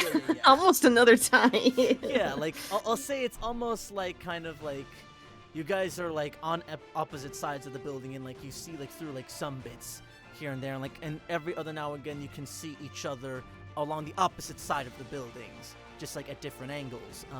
But yeah, Viper like exploring up top and like from the high ground, you are seeing. No, just they're bumping into each other, and all I'm just imagining just the Hotel Mario music, just bump, bump, bump, bump, bump, bump, bump, bump, bump, bump, bump, bump, bump. Nice of Satine to invite us to the political ball, eh, Raz?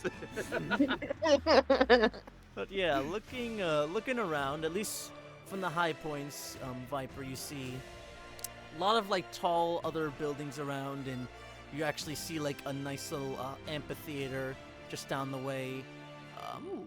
And The arts. yeah, like, and you're like across from that, you're seeing this big old plaza filled with other passersby and like a statue of yeah, like just looking around and like you're seeing like it's got like a nice A little statue. fountain there.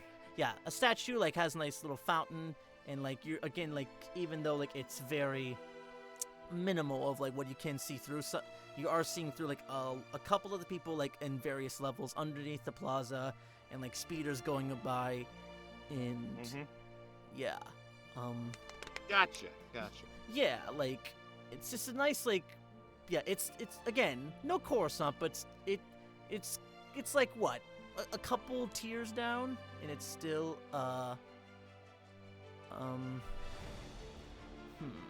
yeah, overall just very nice look, and yeah. That's what you get.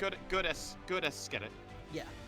And for Raz, looking around the inside a little bit more, seeing a lot of other rooms, and just like a couple of other governors are walking in and out of buildings, and like some of the guards are escorting them.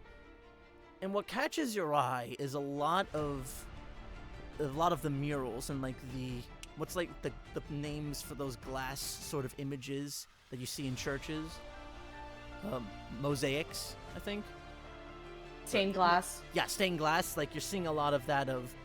There's ones of Satine and about the story of them, like at least depictions of the Mandalorian Civil War, and a lot of it, a fair bit of that history.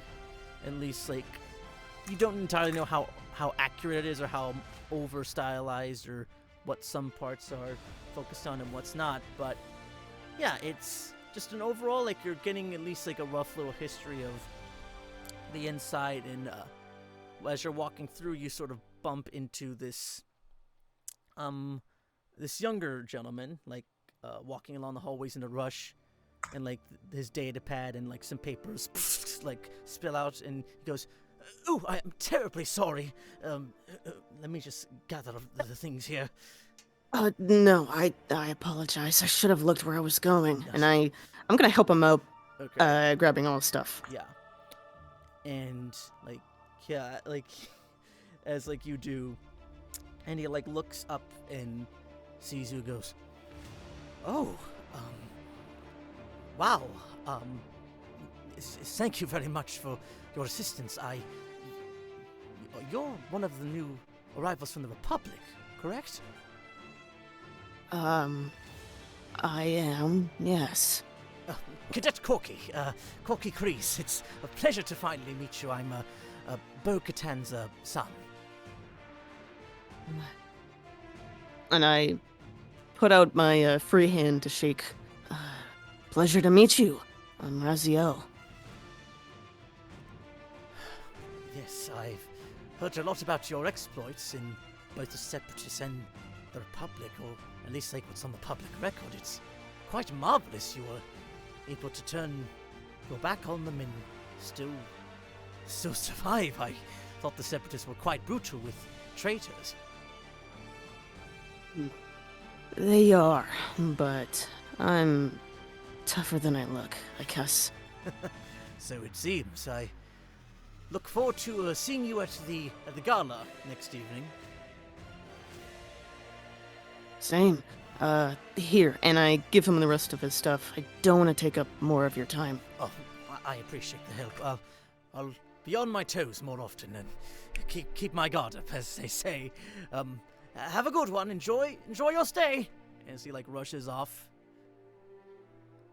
And he waves goodbye. Mm-hmm. All right. And- Corky. Hey, it's an actual fucking kid from the show. Like the real. I know, but it's I just like know. It's Yeah. just like fierce warrior Bo-Katan and his son Corky. Hey, might be a name you're gonna fear in the Empire days. Just throwing that out there. But, Oh, absolutely, yeah. Watch out for the terrible reign of Corky. But yeah. And You're making it sound like Porky Pig. Anyway, next scene. yeah. Yeah. And we'll sort of go to Satine and Shir'iven. You guys are walking. Yeah, like down in that plaza I mentioned earlier, just across from the amphitheater. And Satine's just sort of walking about, and she's like asking you like general questions about your upbringing at the temple. And she was like, one important question she brings up is, you know, Kenobi hasn't really been entirely vocal about his Jedi companions.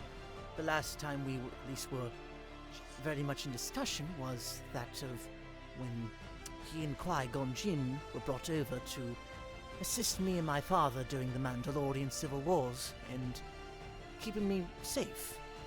I'm curious, how exactly did the two of you first meet? Oh, well, we were raised at the temple together. I was brought in from Ryloth as a young girl, and we were raised as Padawans. I befriended him in my young days and teased him here and there, but we really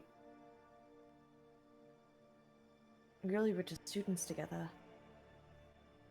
He's far too serious about his line of work, so no doubt he didn't mention me at all, or any other Padawans that he trained with. Shiri kind of like offers like a light laugh at it. Satine laughs along with you, like a light chuckle.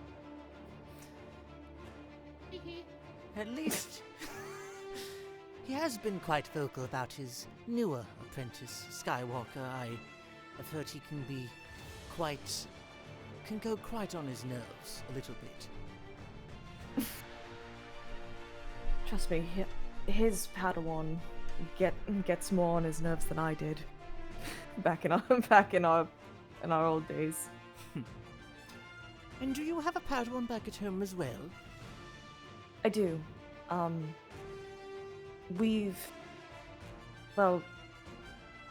I did leave the Order for some time.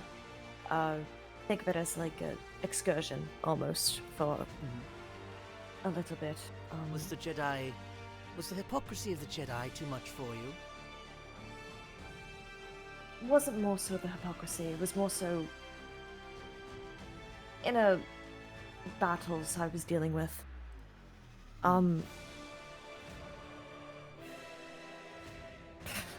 Think of it as like just needing a breath of fresh air, almost. I can understand that. Being surrounded by diplomats or like-minded people, you'll want to get your head out of those clouds every now and again. In my time alone, I did distance myself from my Padawan. It's only now that I'm able to reform that bond with her, and I'm thankful that she's forgiven me. I'm glad. Oh, didn't mean to show that. I wasn't looking, don't worry. Don't worry. And she goes, well, I cannot entirely relate to the bond of a Jedi and Master and their Padawan, but at least I'm glad that the closest I believe I have to that is with Bo-Katan. She had a bit of a checkered history with the Mandalorian warriors of old. Unfortunately, her lover at the time, in the clan of Vizsla, had been taken away from her. I see. It's unfortunate, really. Her father couldn't even be around to raise poor Corky. Corky, He's I my see. nephew, and Satine, Bo-Katan's child. I see. I'm very sorry for the loss of your family member. And with that, Shiri kind of like she absentmindedly like plays with the crystal on her neck. Just thinking about like losing the loved one. Mm-hmm. Yeah, just she kind of shakes it off a little bit, but she looks to Satine again. I do hope, though, that things have been better since those days. At least. Well, we are doing the best that we can at these times. A war doesn't exactly bring ease upon civilians. It's not in... I know Coruscant is quite a safe system within the core worlds, but Mandalore unfortunately does not have such a luxury. My people... There has been some unrest amongst the people, seeking a more steady circle of allies. Remaining neutral hasn't proven as well as much as I hoped it would. Of course. And that's why we're here. We wish to help you. We wish to help your people.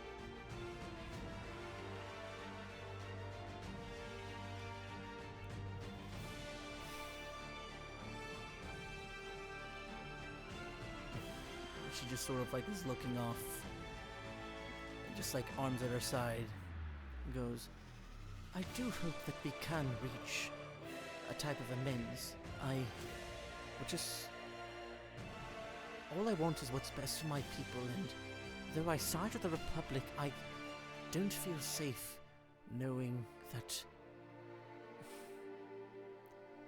any of my resources are going to be bringing about more violence.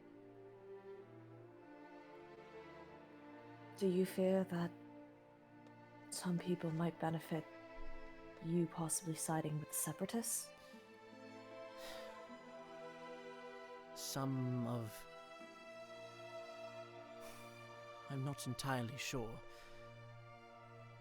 The clans are, at least from the last I heard, of the clans before they were exiled to Concordon or Concordia, is they've wanted to remain separate outside of our system and one day return to claim it for themselves, but all the various houses have different ideas as to how to secure the planet. And those Mandalorians have been, as far as I can tell, have been inactive, or I don't know exactly what they're planning, but as far as an alliance with the Separatists, I'm not entirely sure of their practices either. I only came to the Republic first because they helped me so long ago. And we hope to keep our end of the bargain up. Like I said, we don't want anything bad to happen to your planet, nor you and your family. We'll do whatever we can to ensure your safety. She puts a hand to your shoulder and goes, "Thank you, Shir'iven." Of course. You can call me Sherry if you'd wish. She smiles. And she smiles back. Well, Kenobi is right that you are quite the good conversationalist, and I look forward to discussing our matters and a possible solution. Of course. And I can't wait for that. Thank you. Alright. We'll see as you guys are arriving back to coming back to the palace. Soren. You are sort of led into Meanwhile. Bo-Katan's private little office. Meanwhile. Yeah. And it's very nice. Like she still has the spear, so she sort of hangs it off to the side. And going inside, you see sort of all around you that there's behind, just across from her desk, you see a display case of what looks to be very fine Mandalorian armor. Not full Beskar from what you can tell, but has all like the various symbols, and it sees like these owl-like eyes just over the top of the T-visor portion of the armor, the very fine dual matching pistols, and other various pieces of that set of armor, and as well as her jetpack. And all throughout the rest of the room, you seen like kind of like this mural of like various like think of like Independence Day, or like you know the image of George Washington crossing the river, but it's an image like with that kind of vibe, though with Mandalorians, and like they're on speeders, and ones are getting shot, and like one's like holding on for dear life, and another just has like this like very elaborate style helmet off his side, and is like holding this vibro sword as he's like directing them to go forward. And she like puts the Beskar spear off to the side and like sits at her desk and goes, "Please have a seat, Soren." And Soren's kind of just looking around, taking it all in. Yes, of course. This is a very impressive office. Lots of history. It's Both old and pointing at the painting, and new and pointing at the armor. That was from a different time. I was quite active in the clan of Krees in the years before my sister assumed power, but things changed, and I felt it was best to retire it and keep my son outside of that lifestyle. Your son. Yes. Every kid deserves a chance to grow up, right? Indeed. And speaking of growing up, I know this isn't about your blaster that you wish to speak. Why, that obvious? I've read up on your history. Your actual history. And then she brings out like this data pad and goes, "My sister always prefers to have a level above of information to her visitors. I noticed in your records that you are part of the Soren household, one of the 9 leading families of Sela, providing social accessibility technology to all of the civilians there. You were but a few years old, as the Empire mysteriously fell and broke apart, with your family being seemingly wiped out of the chain of order. And then there's this massive gap of time from when you were in and out of the public eye. And I'm curious to know what went on in those years." She sort of like is sitting across from the table from you, are like fingers like interlocking with each other, just eagerly awaiting your answer. Yeah. Does she look hostile at in any way? Like haha, I'm gonna like this is me gloating, or is it more like a genuine interest? Make an insight check. All right. Well, your funeral. Damn it, my funeral. I rolled a 4. God damn it, I realized that, like, fuck, that is just a 4. Oh no. Yeah, but it's a 17. Don't pay attention to the 4. Okay. Oh, whoops. Yeah, just looking at her, she seems more genuinely interested than having malintent. As Sure. she sits across from you, it's kind of like, it's like, I'm prepared to hear the worst answer, but it's, at the same time, she's assuming you have something good to share. Got it. Okay. Then sort of as she's divulging all of the information that she knows, my expression grows from genuine, from concern, and then to a bit impressed, and he goes, "This is the most anyone, and I mean anyone in my time in my life has known about me. I am very impressed. Though there are some inaccuracies there. Oh, really? I wouldn't name myself after the family. No, I go by Soren, but my family's name, the Miso. Hold on, hold on. I wrote this down. Hold on.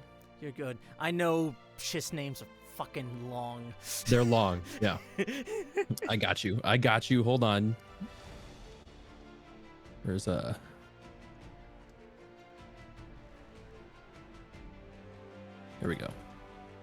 Here we go. Open up the thing. Yeah, it is.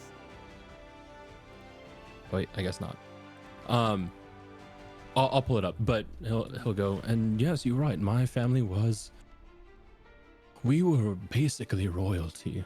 Being one of the 9 families of Zilla meant that you were a steward for the people. Not unlike you and your family and your sister. So I think you understand. I think you, of all people, might understand me more than most. I might. I'm not. That- Though I am. There is a blood relation between us. I'm not exactly one for politics. I prefer to be ready for when negotiations fall apart, or should someone attempt harm to my sister, I will be ready to defend her and my planet at all costs. You and I are more alike then. You see, I grew up understanding your sister's side of things. That has been deeply ingrained in me. But that gap in my history, the one you're asking about, was me in hiding. But more than hiding, training. You know the unfortunate history of Scylla and the entire Chiss civilization, right? Several years ago, we were wiped out, taken over by the one known as Maul. Wouldn't you go into hiding after that? Like, at the mention of training, like her eyebrows like go up, or like one eyebrow raises, and then her eyes go wide a little bit at the mention of Maul, but then like straight back to normal. Mm-hmm. I'm familiar with Maul and his dealings with the Separatists. He's quite an effective warrior. Though brutal in his tactics, he does get impressive, albeit terrifying results with his droid army. I don't know if I would have hidden in that situation, knowing where I was at the time with the warriors of the Kreese clan. We would have fought back, even at a numbers disadvantage. I think someone like Maul could easily be dealt with. Well, when it's just you, barely in adolescence, and an older sister, you run. What does a child have to stand up against a Sith Lord? No, and by all means, this means no disrespect. I would have loved to have the means to fight back.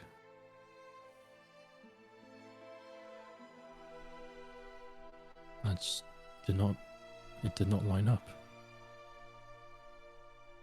And I've been working this whole time to take back my planet.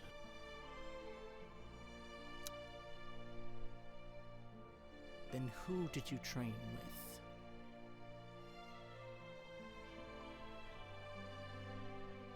They're a shard of what they used to be, but they're known as the Sorcerers of Ra. Does it look like she recognized that She seems that name? unfazed. Unfazed. Okay. This is a new organization I'm not entirely familiar with. Are they... No, not new. Very old. Hiding in wait. Only now they have recently been making moves. They are thirsty. They are ravenous. They will stop at nothing to appease the whims of the Grand Master. You're right. I didn't just need to go and check on my rifle. I came here to tell you that there is a plot against your station here on Mandalore, forming right as we speak. A coup to depose Duchess Satine. You understand me. I can't explain it, but I just feel that you know what sort of position I'm in. I've outgrown the sorcerers. Or more accurately, they've stopped serving my purpose. She stands up and locks the door behind you. And he turns to you and goes, "This is all true, you're saying, yes?" Yes. She comes in close to you, pulls out her blaster, Oh shit. and points it at your heart. Okay. If you try,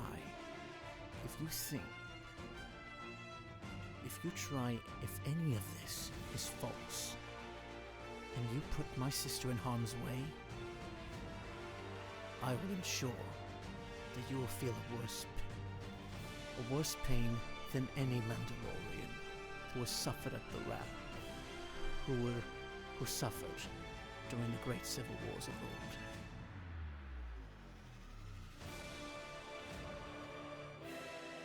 The reason why I bring this to you is to protect your sister. There are no falsities. Check my datapad. You're offering the datapad of the sorcerers? Yes. Okay. No. Yeah. I'll if she'll allow me, I'll open it up and show her the encryption. Okay. Um. Yeah. She just has the point at your heart, but her finger's not on the trigger just yet. It's just Yeah. hovering by it. She puts it down on the table, scans through. That is all the information I have. But it's enough to confirm that there is movement. DM me is freaking out right now with all this knowledge that you are doing. Could you give an indication of where they are located? Unfortunately, no. I mean, I could. But I need to know that... I need to trust that you know what you're doing. Keeping my sister safe is my occupation. There have been many who have been foolish, as she says certain words. She pushes the pistol a little bit more into your chest. That have been foolish enough to attempt to take her life. Suitors who think from other planets, who think that they can force their way through her heart to get and take advantage of Mandalore and her resources. I think I'm very well capable of protecting her. And these sorcerers, looking at all this information, they just seem like a paltry terrorist organization. The Mandalorians have even bested the Sith and Jedi in their peaks. Cool. But they are allying with a clan or clans, I have no idea, under your purview. Seems that you do not know, you had not known about this prior. I bring this to you in good faith. Though, I just want to prevent what happened to me from happening to you, your sister. She's got a picture of her son, right? Yes. I'll motion over to the picture of her son. Or your son. Don't let him grow up like me.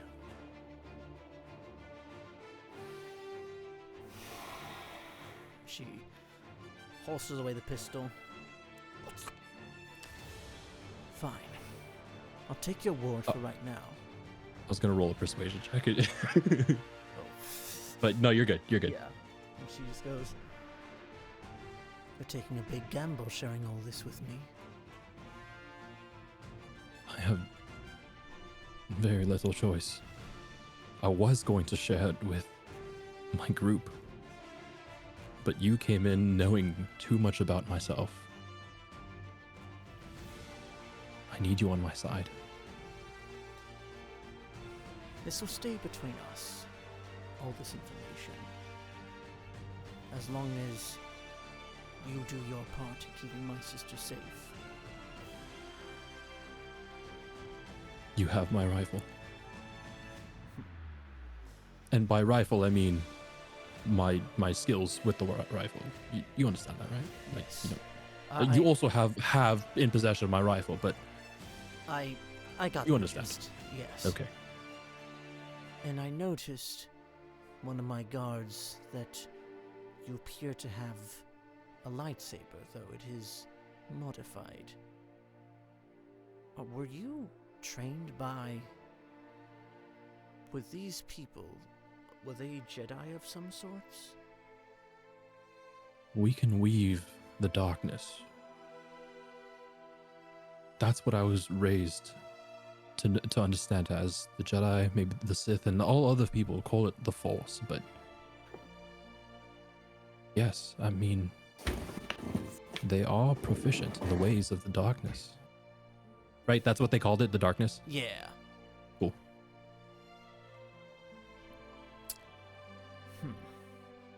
They're not Sith. They're not Jedi. There might be something more scarier if given the opportunity to grow.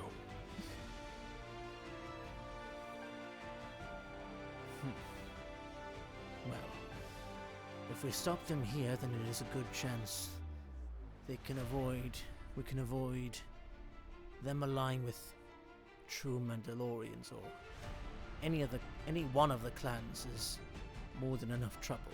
But we will do what we can.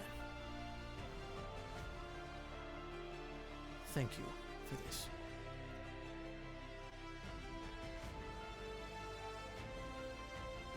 And she unlocks the door and just whispers in your ear. But don't think this means I won't hesitate to kill you if something goes wrong.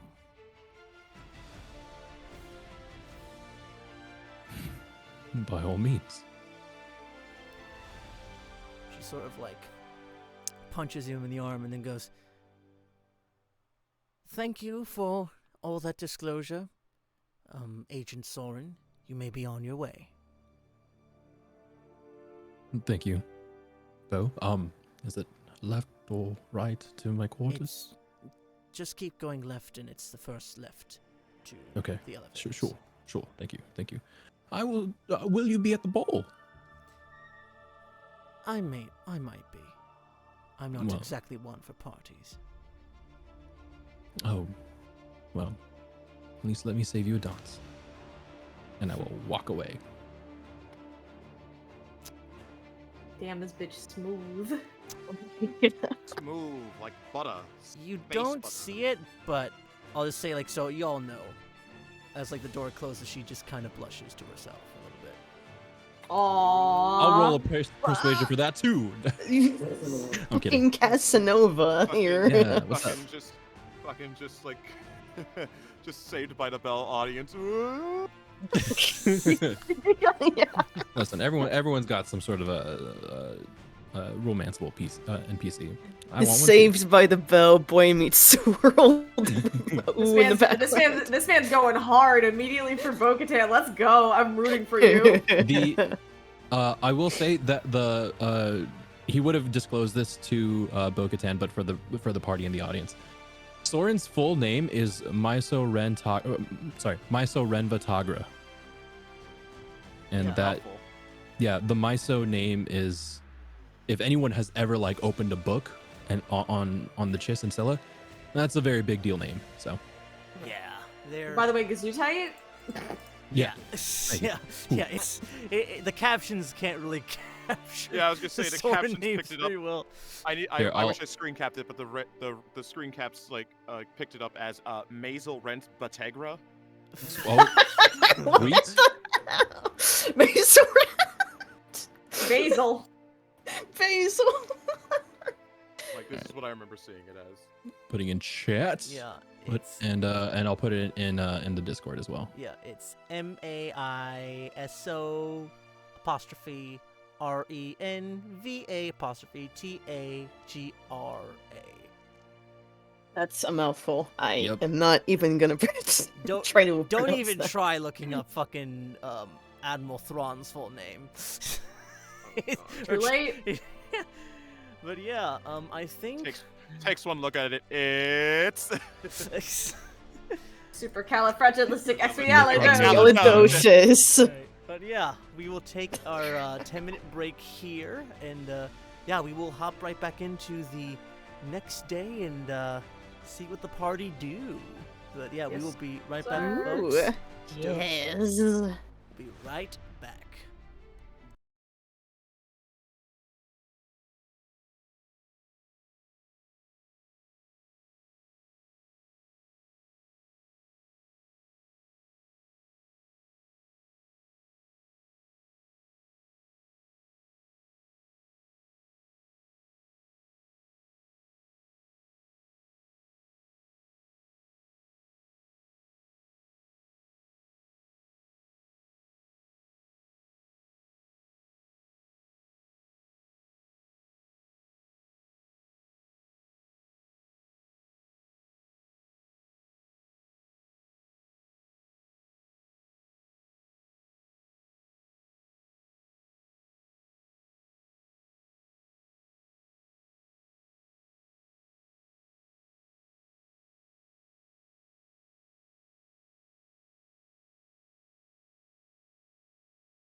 When you Win,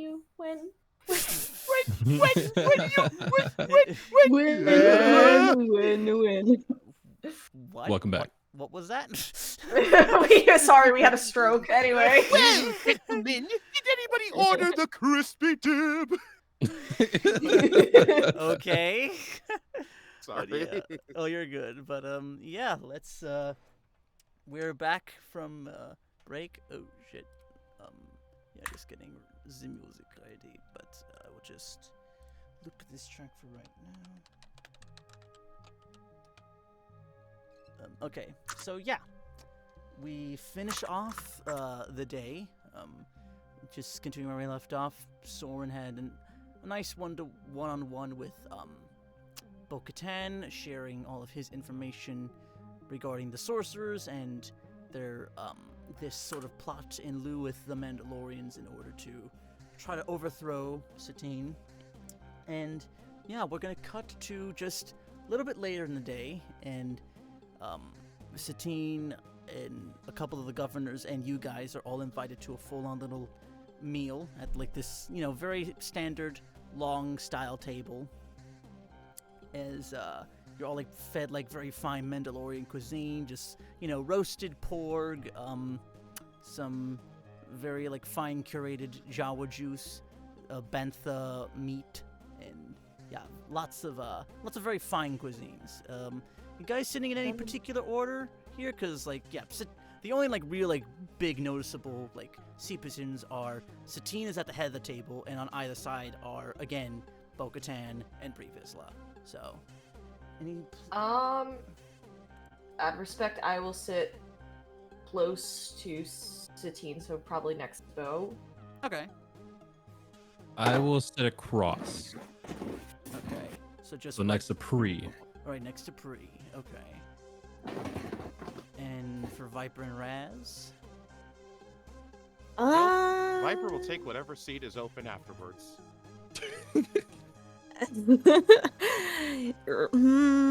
Let's. Raz will. He'll probably sit next to. Yeah, Corky is there. I will say if you do want to sit up with him, or if you want to sit like it's not like separated. Like there's no kiddie table, so like it's all like people of like It's Okay. one long I would hope so. Okay. Yeah. Like I probably between Soren and Corky, maybe. Okay, cool. Yeah, we'll say like Corky just sits like on your left, and you just are right by Soren, and we'll say Viper is right by Shiri, and the rest of the line of the table is just filled with various other heads of Mandalore, and guys are just eating about, and yeah, I'll say every now and then Corky's just like sort of making googly eyes. Are you like in like more comfortable awareness now, Viper? You're just stressed down? Oh yeah, no, yeah. I'd assume so. Okay. Considering just like nothing has happened yet in terms of just like needing the suit or needing my traditional armor. So, yeah, no, just dress down. Mm-hmm. And yeah, like Corky's just still kind of eyeing you every so often, and then like just like whenever like you look back at him, he's just sort of like eating and like trying like minding his own business.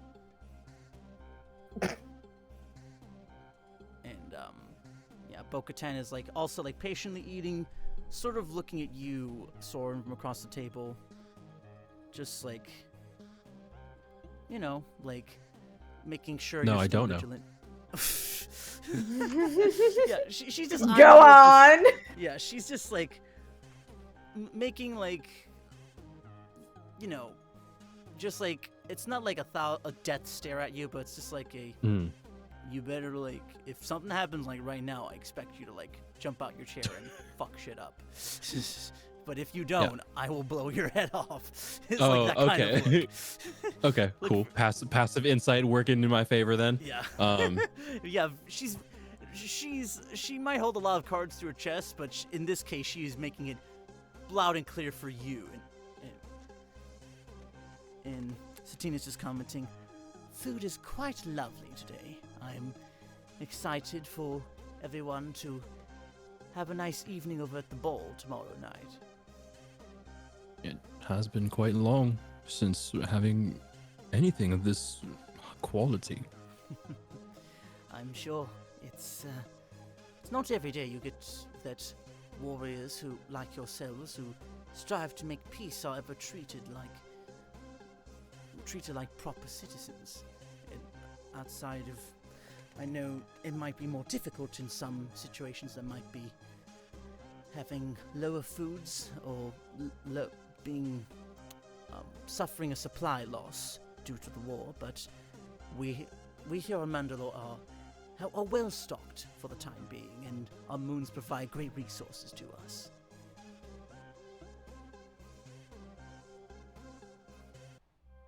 It's like she keeps eating on. Yeah. And is that something that is exclusive to Mandalore, or is that something that you're willing to share? Oh, the crops on Concordon. It might be, though. While we do have a fine stock here, it's not entirely enough for everyone. As long as the Republic is potentially willing to trade some of their own resources that can soothe my people, then perhaps it's something to consider. It's already looking at the galactic map. It's quite difficult for the Republic isn't exactly encouraged to trade with us, as we're a much further off system.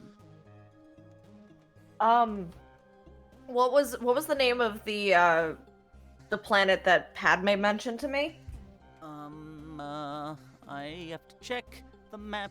Searching the galaxy. What did she say? If I just search galaxy, there we go. And I go to Coruscant, Mandalore. I don't believe I remember the specific planet, but yeah, like, you just know that there's no Yeah, which is why I could have sworn she mentioned something. Fuck. I wish I wrote that down. Yeah, you're good. Is there... I think it might have just been a highway. Dathomir, no. Okay. Like, that the closest... The Hidean Way is the closest, direct line... Hidean? The Hidean. Gotcha. Yeah, Hydian Way is the closest route to Mandalore, though it is, there's several, like, systems in between or just before it that, are separatist organized, and, yeah, like, a direct route to Mandalore. Like, it is possible, though there might need to be some, going around certain territories and, in order to make just a straight one-way trip to Mandalore and back to Coruscant. If it is possible, I was willing to possibly look into helping with that. I understand the resources are needed for your planet, and ensuring safety for the travel of those resources. I was wanting to see if maybe we could, if things go well, we could help with the possible trade route.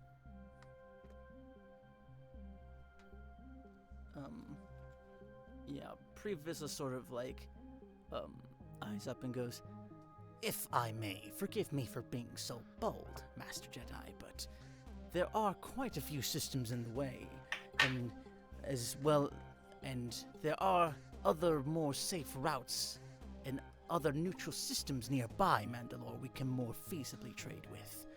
And Coruscant is more of a war hub at this point, not entirely suited to aid growing cities and systems like ourselves." In order to ensure the safety of your planet as well as your people, I'm sure that my that the Republic is willing to assist you. To ensure safety on these trade routes. And to ensure that you get enough resources from us. And like Satine pipes up. And what resources outside of crops would you demand of Mandalore? Would you be stationing troops here as well? If we are going to have an alliance, I would prefer that a presence of a standing army is kept to a minimum, if non-existent. The only thing that we would ask is possibly just to... We wouldn't be on ground, but around your planet's atmosphere to ensure that no harm comes your way. We would keep it small, of course. But just enough to ensure that you would be safe.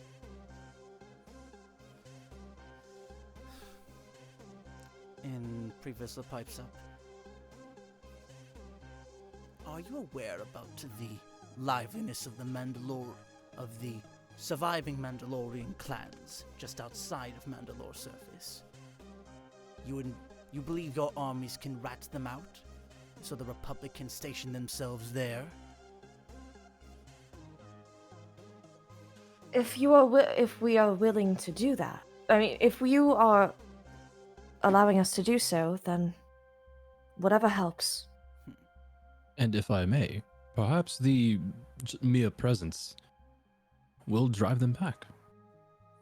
Exactly. Keep them at bay.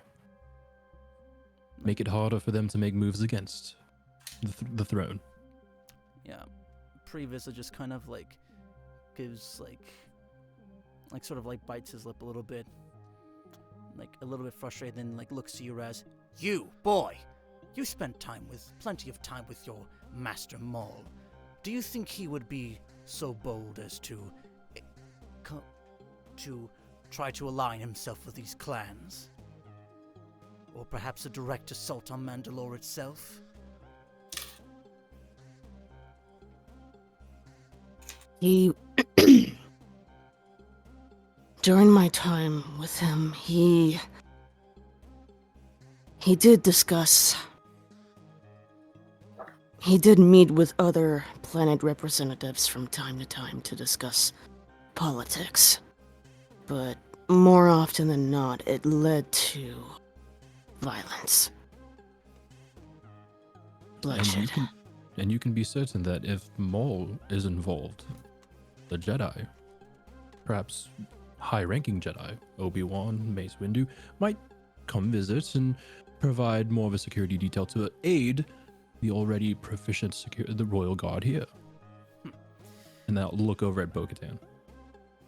She like nods and then Previsla just looks to her, a bit pissed off, but then goes, I'm sure Shir'iven can refute that. Being in a part of the Order, she is well aware that getting the Jedi to agree on anything is like... It's about as easy as trying to skin a crate dragon. Back me up, fam! What was that? What was that? Not me. What was that? Oh no, it was just... Back me up, fam! The sound alert we have on here? Yeah. No, sorry. I was away from my computer and I had my headphones in and wasn't sure if the mic was going to pick it up. But yeah, like Nice. This is just like Previsla is looking over to you, Shir'iven, at the mention of like the Jedi Order, like the Council like taking too long to take action in an invasion situation. Due to the fact that I was sent here on order, well, the Jedi orders, I'm pretty much sure that we will be on it as soon as anything like that could happen. We want to ensure peace comes of our allies in this war. We might be fighting on the Republic's side when we have never been aligned, but peace matters most to all of us. You do a really good job of playing devil's advocate, Mr. Vizsla. But what actions are you taking to prevent such attacks? I'm just curious. Get his ass. Get his ass. He just Dracula. like you just see him like clench his hand into a fist, and he goes, "Well, being the head of Clan Vizsla, I can assure you I'm quite aware of what those under my leadership were up to. I have decided to surrender my command of them in hopes, and we have a somewhat uneasy alliance with the Duchess as he looks to Satine. But for the time being, as far as combat skills are concerned, the members of my clan are quite capable of at least withholding those from the other houses." So that, to me, just point me out if I'm wrong here, but to me that sounds like you are serving the Vizsla clan and not Mandalore as a whole. No? Satine has made it quite clear that she does not want a standing army or any part within the war, though that we can only rely on the planetary defense forces or third parties to defend ourselves. But I'm trying to make it clear to her that that this pacifist way is wrong. We can defend ourselves well enough from either side. So he sort of stands up at the table in that moment, and everyone's kind of our eyes are on him. And Satine goes, "I believe that's quite enough, Pre-Vizsla." And Bo-Katan goes, "Dear, please, just sit down." As he gathers himself and goes back into a seat.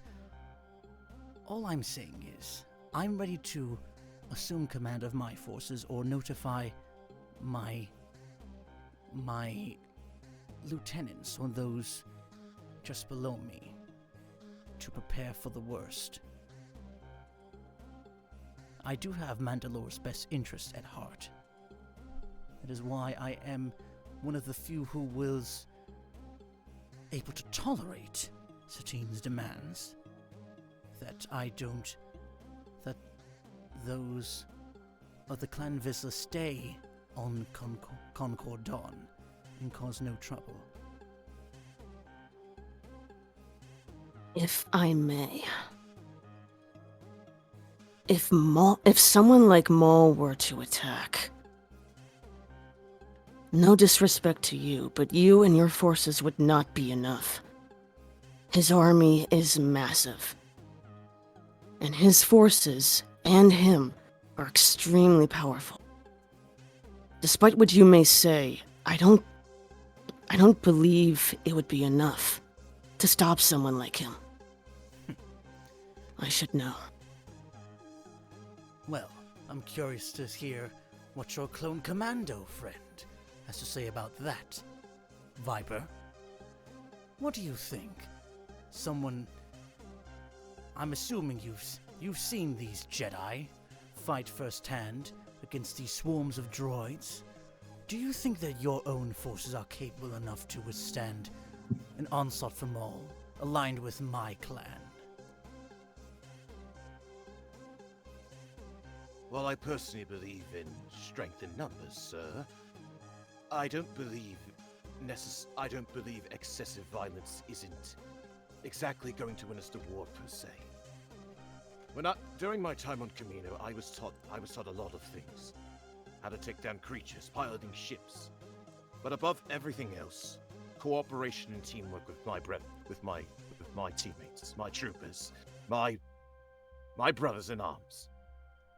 we learned that cooperation and communication was what won us most of our battles. We aren't going to win everything through just sheer force alone. And if we do rely on that, we could be... Dare I say we might be just as barbaric as a separatist. You'd be surprised. If you look at Mandalorian history, force is all that we've known all our lives. And Times have changed though, sir, with all due respect. And while I do respect the Mandalores and their culture and everything that has brought us to this exact moment in time, we need to think different. Outside of that. Think outside the box. That's exactly why I'm here. I was brought alongside alongside hundreds of my other brothers because the people in Kamina wanted to think outside of the box. Provide other solutions to us instead of the millions upon millions of clone troopers that are out there. So what's to say thinking outside the box will hopefully get us somewhere in this war.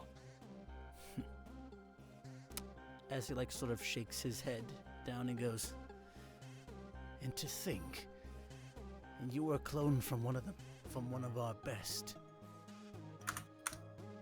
Look what's become of you. The Kamen. With all due respect, sir, I am not Jango Fett. And to be frank, soldier, you never will be. A warrior like That's him supposed to only be comes once in a millennia. Is that supposed to be an insult? I'll trudge my own path, regardless of what I was given. Bo-Katan chimes in. While I do just like disagree with some of the expression, I believe that while I'm not tied to Clan Vizsla as much as I used to be, seeing their success firsthand, it might be more of a stalemate going up against more forces, even with all the knowledge we have prior. But we should take whatever allyship we can, Duchess. If that means withstanding the presence of a few clones here and there, we can make rules in place so that the populace rarely sees them and they won't become an issue.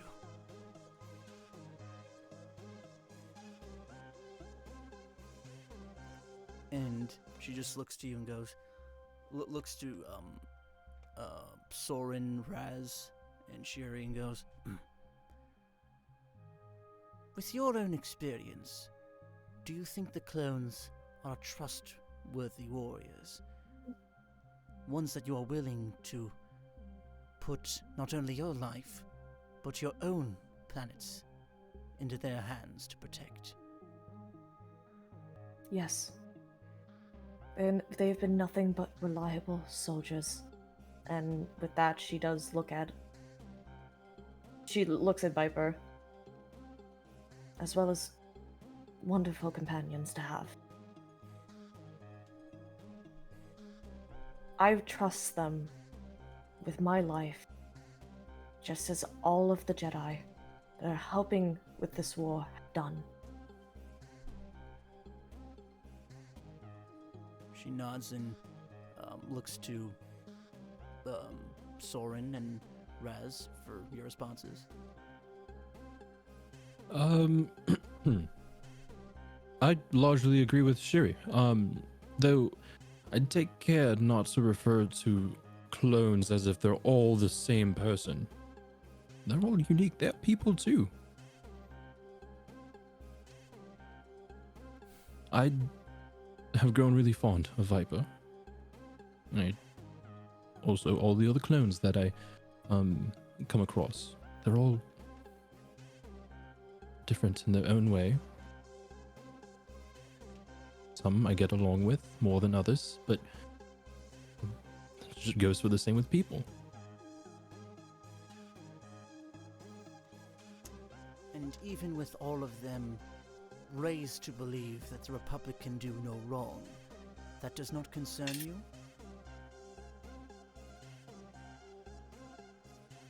I believe that is just marketing, if I'm being truly honest. They have free thought and free will. Shiri nods. They're when he allowed says to. that. They're allowed to draw their own conclusions. So, again, they're more individual than you think. And of you, Raziel, you've been on the enemy side, and now you fight alongside with these clones firsthand. What are your thoughts in as far as how much you can trust them to defend your own homeworld and yourself?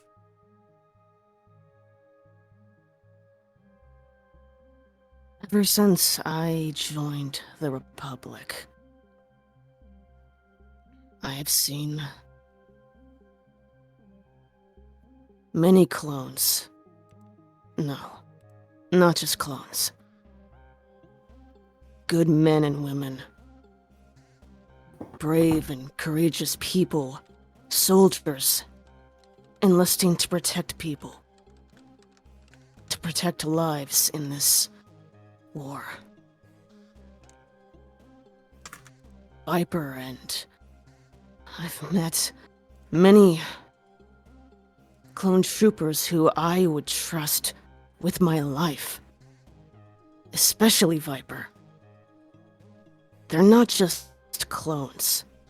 Like Soren said, they're people too. People with their own thoughts and individualities. They're not just numbers. They will protect to the bitter end. Viper isn't just a soldier. He's a brave companion. And he looks at Viper briefly. A good friend. And I consider him my brother. Then he turns to Satine. So yes, I trust him and the rest with my life.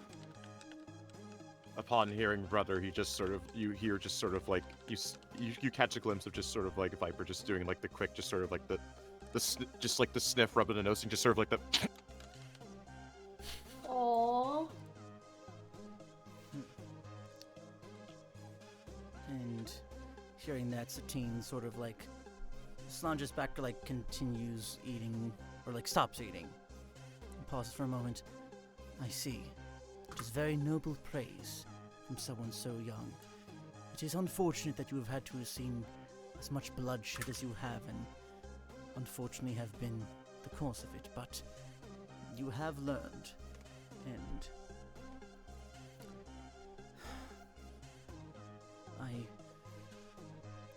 I will need some time to sleep on all this, but thank you for at least taking the time to discuss all of this with me. If we need any further questions, or I will be in my quarters. She like sort of stands up, and Previsla offers to escort her out, and she says, I'll have Bo will take me off. Just see to it that our guests are entertained, Master Vizsla. And she goes, as you wish, my lady.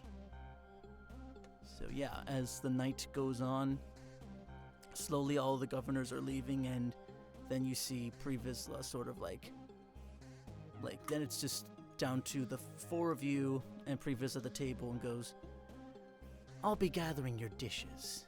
Or if there's anything else you require, let me know and I will provide it for you. I'll be outside if you need me. Do you need help? Oh no. I appreciate the offer, Soren. You sure? Because sometimes the forks and spoons might. No, these I think I can handle mere utensils, boy. Sure. Okay. Sir. As he like gathers up the plates and then just closes up, and you guys are seemingly by yourselves for the moment. Out of character, real quick, I could just imagine Soren doing some sort of oopsie daisy stunt and stabbing his toe his foot with a fork. Or you just like force throw On his the way fork into out. his boot or some shit. That's for the party when when these people are distracted. Okay. But yeah, you guys have a little bit of time to yourselves, and yeah, just at this dinner party. Unless you want to take it to either of your quarters, then you certainly can. Shiri kind of like, when he leaves the room, she kind of like eyes the group. And, there's like some unsureness on her face before she kind of like gets up. She's not trusting that they are alone right now. And she is like she kind of clears her throat. I'm going to be in my quarters. If we should discuss anything, we'll be there. Of course. Sure, I might pop in. She says she kind of like gets close to the group. And she says quietly, if you guys are going to stay out here, be wary of who's around. And with that, she's off to her room. Very loudly. Man, that dude sucked. Ooh. Shuri kind of like, she hears that in an earshot, and she's just like immediately her hand is on her face, just, why? Why? Why me? So I'm assuming y'all are going over to fucking Shiri's quarters. At some point, yes. At some point, yeah. Raz will follow up on Soren's comment. Less loudly, but he'll smirk and go, yeah, not a fan of him. Hey, you did very well with the utensils there. Huh.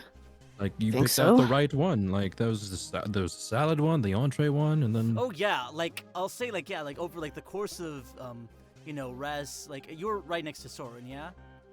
Yeah, I was. Oh yeah, Soren, like with your passive like perception, you could see like Raz like did really well. Like he even like knew like when to like the order of like soup, napkin, then to lay down the spoon, and like then like to pat himself, and didn't use the force the entire time.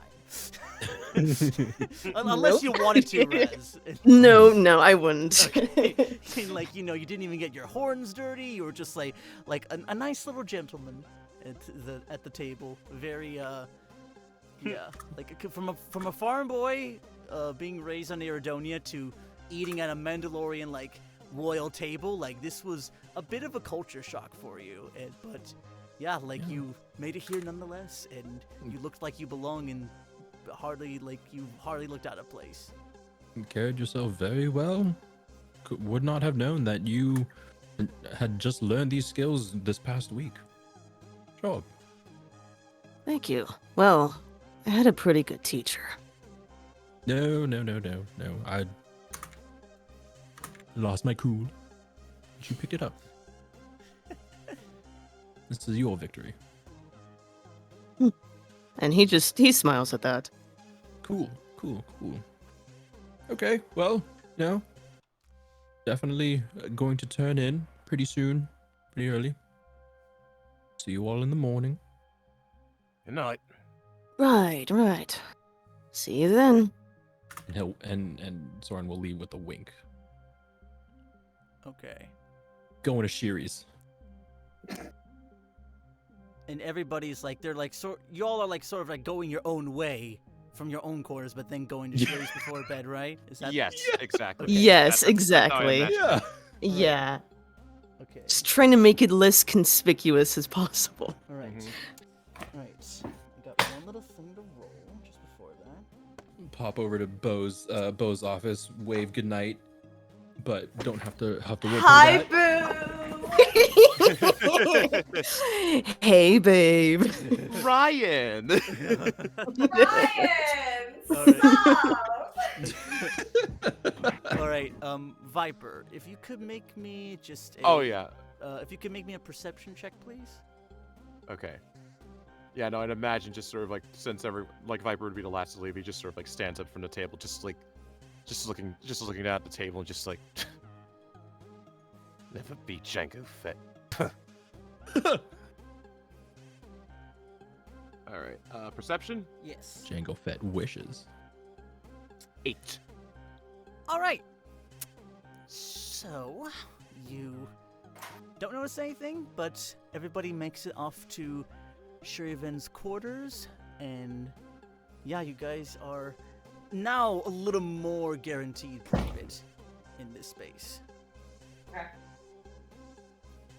Hey, As soon really as quick. everyone's inside, Shiri locks the door. Okay. She easy just- enough. Good. She just breathes out a sigh of relief. Okay. So we're not trusting him. Definitely not. I Yeah. trust him to be extremely untrustful. That's a new word. But all right. Okay, good. I'm not the only one. Yeah, right, prick. Right, brick. Oh, I love it.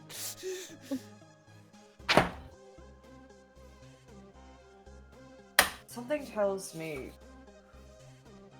So that entire warning that you gave me, Soren. Mm-hmm. Something tells me he might be in Oh, something. yes, absolutely. And I'm also trying to contact my sources, see if he's in, see if Pre-Vizsla's name comes up. So we'll Good. see. Hopefully. I certainly wouldn't put it past him to try something. Yeah. I got a bad feeling. Out of character. I'll be right back. Okay. All right, you Make good. make fun of Pre a little bit more. Okay.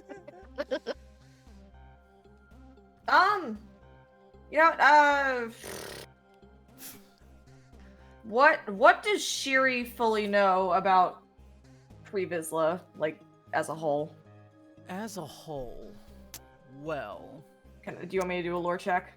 yeah, make a lore check. I think that'd be fair. 19. 19. Okay. So one little teensy beansy tiny thing that comes back to your mind is that you saw, at least I'll also say you got this off of the table, that it appears that Pre-Vizsla and Bo-Katan had a bit of a flame going on, but it appeared that something went amok about it, or they're on like very thin ice, it looks like. But as far as like Pre-Vizsla goes, he was, air quotes, was in charge of the clan of Vizsla, and was one of the, he was like it was known as Death Watch back in the day as well, but he is, it has like gone under rebranding, and like he's trying to bring it back, like so the clan can still exist, but like have like somewhat shaky or like a little bit distant ties to Mandalore, so he can still occasionally don the armor, or like if he does, it's like, you know, Satine can't really know about it, but yeah, he still has ties over to that clan, but and he governs helps govern or protect one of the cities here, as well as like a place on, or like, yeah, he just covers one of the main cities on Mandalore, but still has at least a couple of loose ties to Clan Vizsla. Gotcha. Yeah. Soren, you back? You had something? Oh, I mean, depending on how the conversation goes, I'd like to Yeah. discuss story. You're good. I'm sorry. When you're talking about this, you told me that I could pick this up from the table, and my mind immediately went to that fucking scene from 22 Jump Street. Shit, fuck, the captain's died!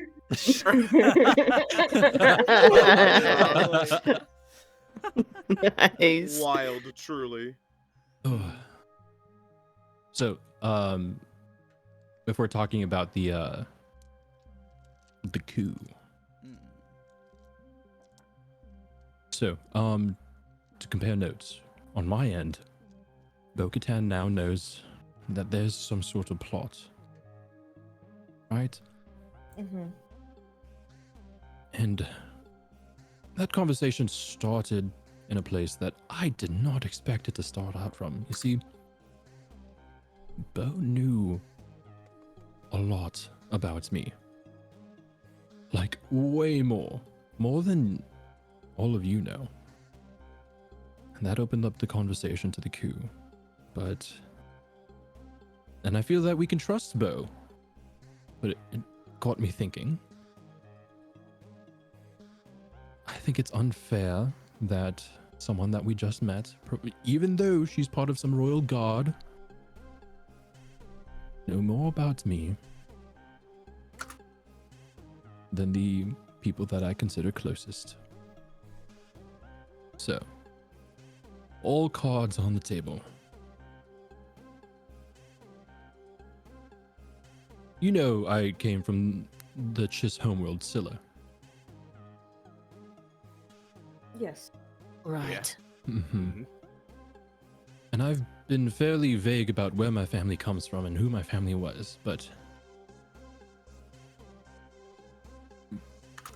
back in the day...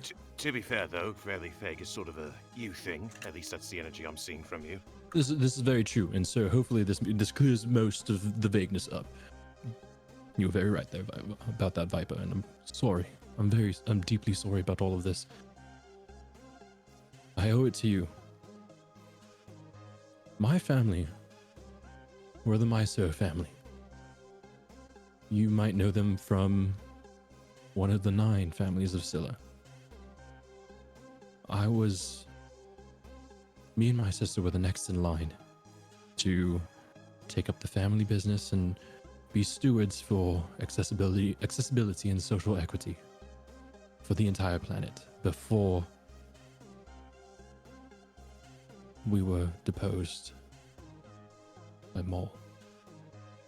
And when he says that, he looks over at Raz. Raz he kind of looks down, looking a bit guilty.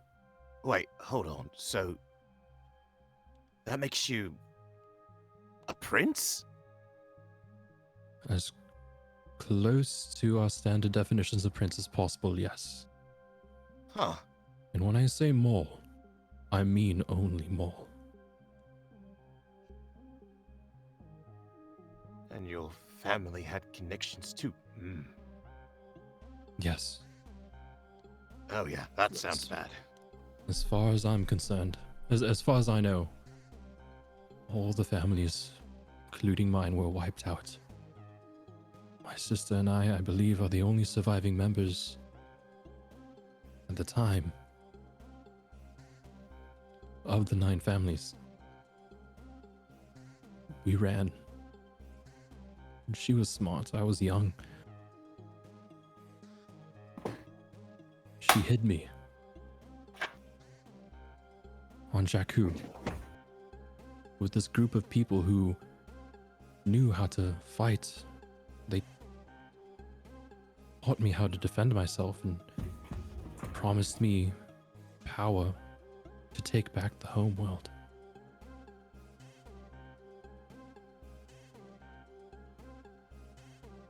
These people, they're the sorcerers of Ra. An old, archaic group of force wielders. I knew it as I grew to know it as the darkness. It's what allows me to use a saber. It's what allows me to use force abilities the way you, Raz and Shiri, do. But they're not Sith. They're not Jedi.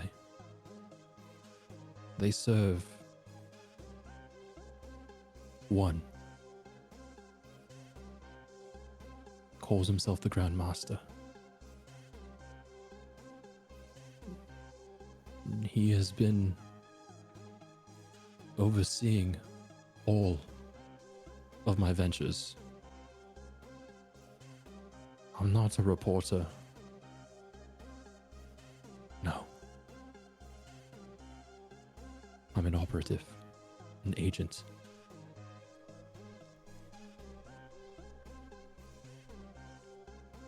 I only bring this to you now because his claws were on me for so long. I didn't know what would happen if I came forward. I might be gone. I might have been gone, killed. You might have been put at risk too. Here on Mandalore, where his gaze is not on me.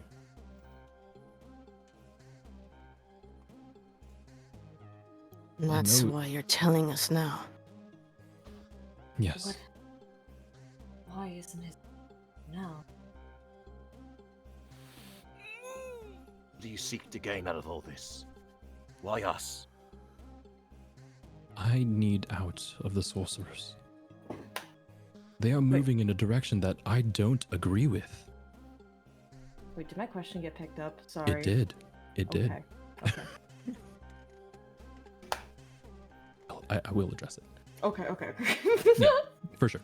Didn't want to leave you hanging. But I need a way out. I need people I can trust, allies. I can't overpower them on my own. They don't serve my purpose anymore.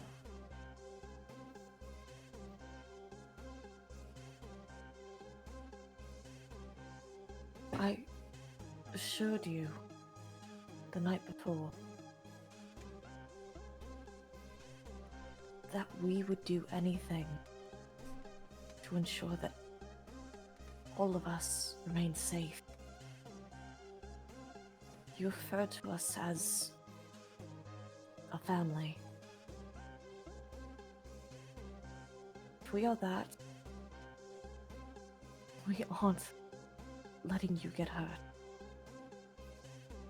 They'd have to go through all of us if they got to you. I wanted so much to tell you that night, but I was scared of the ramifications. I wasn't sure who was watching. But now that you know all that I've lied to you about and hidden, you still consider me a family? You're not turning on us, nor are you trying to harm us in any way.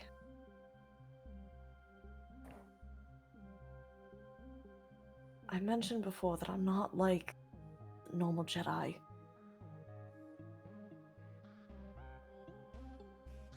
You're doing what you can to survive.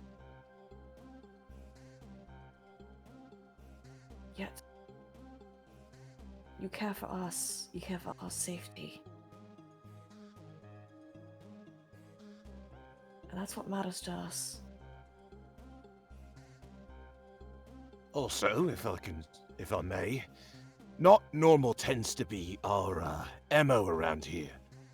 Shiri left the council and now came back, and now she's a general. Raz defected from Maul and joined us to turn over a new leaf. You're defecting from these space wizards to try and start over a new leaf, and me, well, I mean, look at me. We're all just a bunch of... Normal isn't our go-to thing, and hell, I believe it's sort of the one thing that's really kept most of us together, aside from, galactic duties and all that nonsense. I would have shot you I would have shot you if I went around that door right now and there's all of your little friends that you would have ratted on us to, but I trust you, Soren. You're well, not exactly the oddest fellow, but you're honest. And, well... Honest when it counts.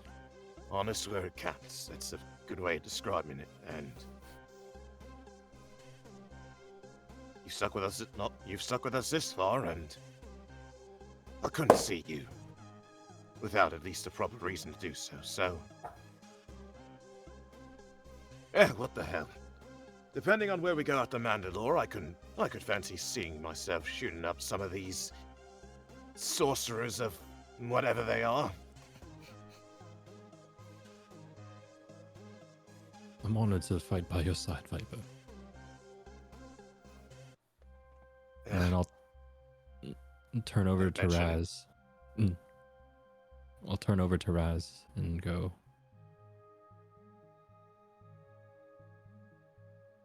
We had a talk earlier. We did. You're allowed to change your mind. I gave you so much shit. And I'm sorry for that.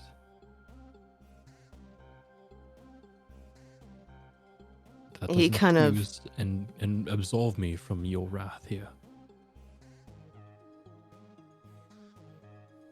He kind of loosens up his sitting position and looks at you and goes, "It's not like I didn't deserve it. I still give myself a hard time over what I did. Almost like I deserve to be punished.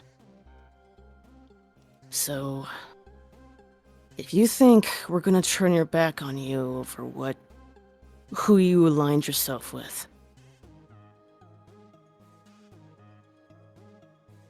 I mean, if all of you can trust me over what I did, it'd be pretty hypocritical if we didn't trust you over something like that. What I said before still stands. I trust you with my life, Soren. You're coming out to us with this. You're being honest. Doesn't matter what you did before. What you're doing now is what counts. Great. Now that we're all on the same page, I'll help you out however I can.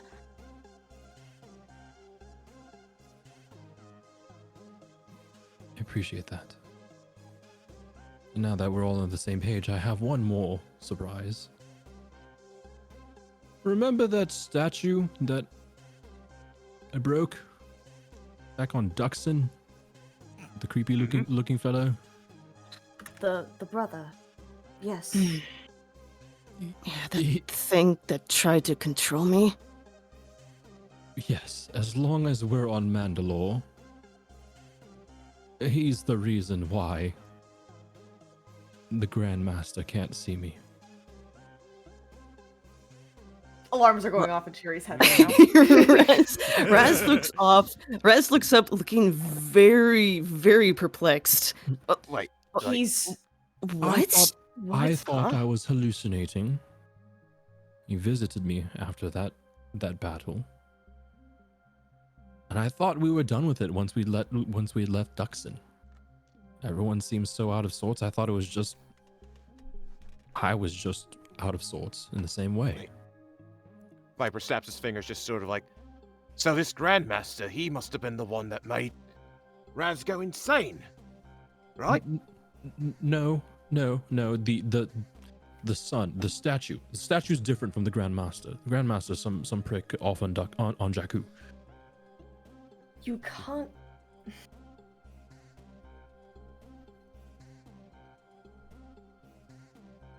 Shiri looks worried now. Out of character. Soren actually doesn't know what's going on with the son. He doesn't know the significance. So, back in character. Okay. What's wrong? The son is not one to be trusted. Well, shit, I didn't know that. He's part of the Sith. He's not part of it. Is the representation of the Sith.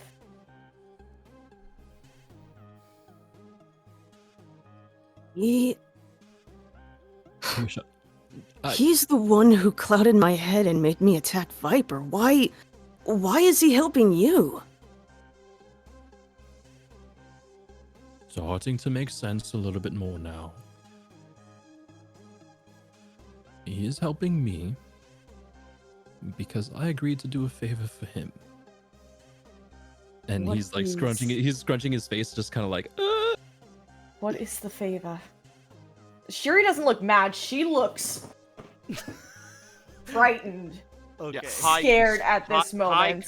High concern. Yeah. Yeah, Rez looks concerned too. Oh From my what I god, understand, the beans This is being not- spilled. I didn't anticipate this. This is yeah, take that, GM. this is the opposite of a 1987 Hacker Man moment. Yeah. Oh my god. All right, continue.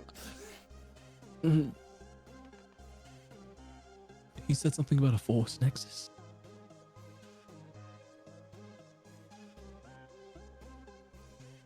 Fuck. I'm trying to remember like the Force Nexus shit. Fuck. I said something about a Force Nexus and trying to access it. No. No. She's shaking her head like you're not letting him get to there. But wait, hold on. What's a Force Nexus? I'm trying to like find the right words for everything. Hold on.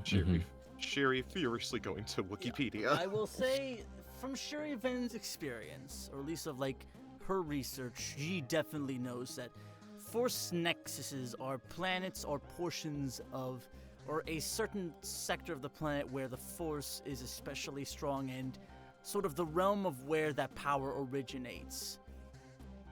Like the fine line between the Force and where that comes from and the actual real world, where a place where that line sort of blurs and like the dimensions like can sort of cross paths ever so slightly, and it can influence people to Ooh. like There see is- certain things.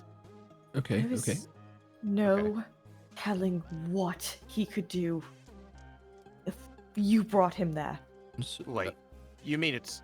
I thought the Force was sort of just like this innate thing that Jedi had, so it's more than just, you know, interpersonal, like it can exist in a place?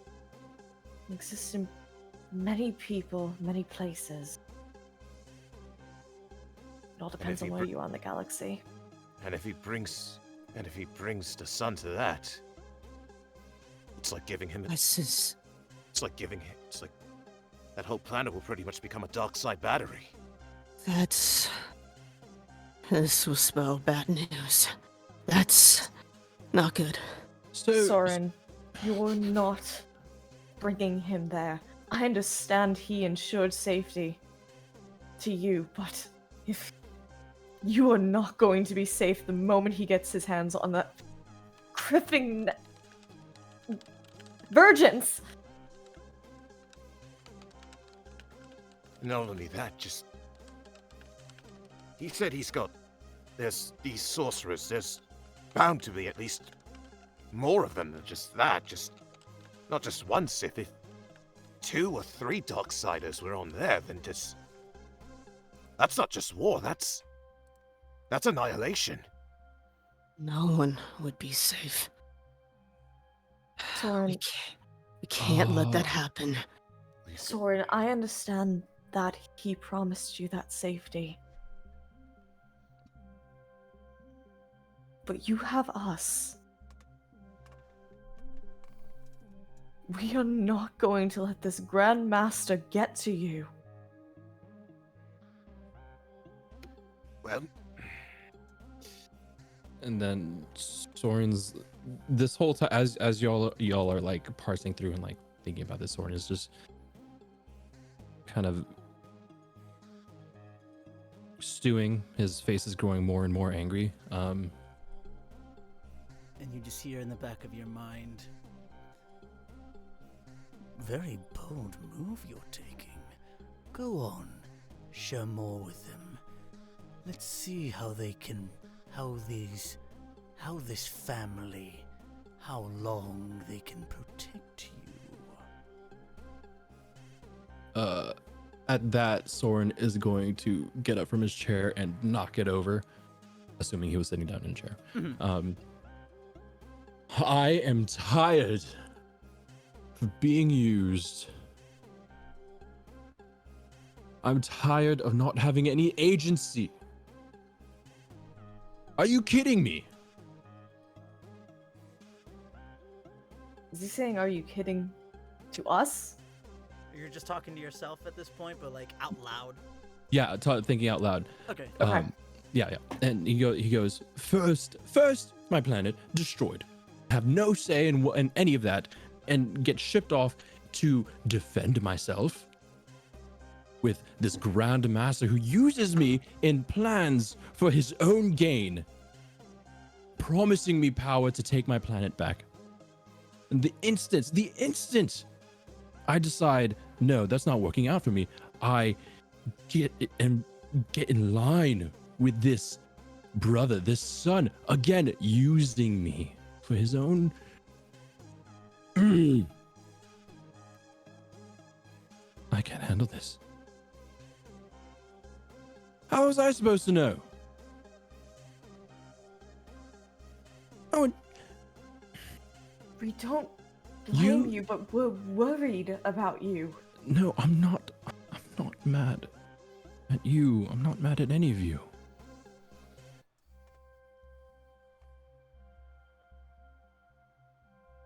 Just frustrated. At that, Shuri's going to get up and she's going to bring Soren to the foot of her bed so he could sit down. And she's gonna sit next to him. Raz is gonna kind of get up and move closer to Soren. Viper will do so. He's not going to crowd him, but just sort of like he's very much just like concern is there. You have nothing to run from anymore with us. You wouldn't let anything harm us. We're not going to let anything harm you.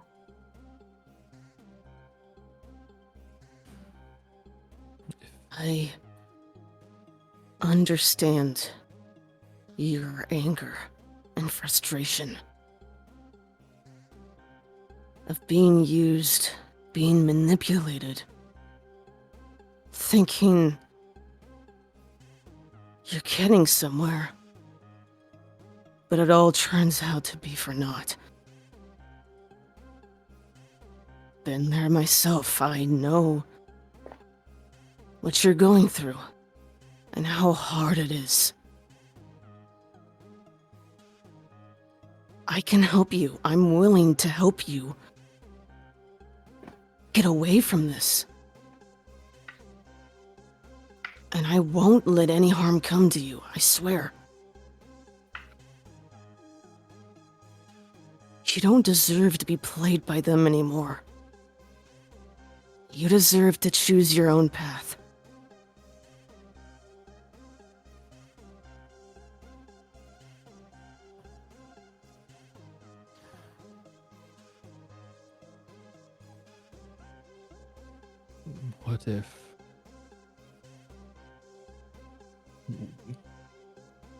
What if we're not enough?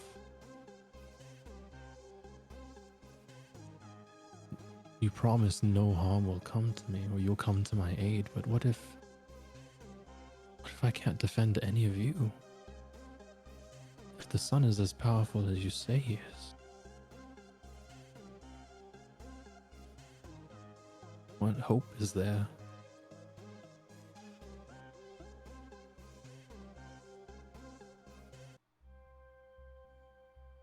Even now, he taunts. He might be powerful.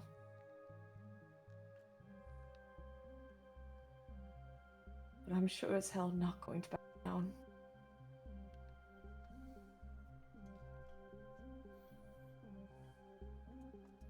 Neither will I.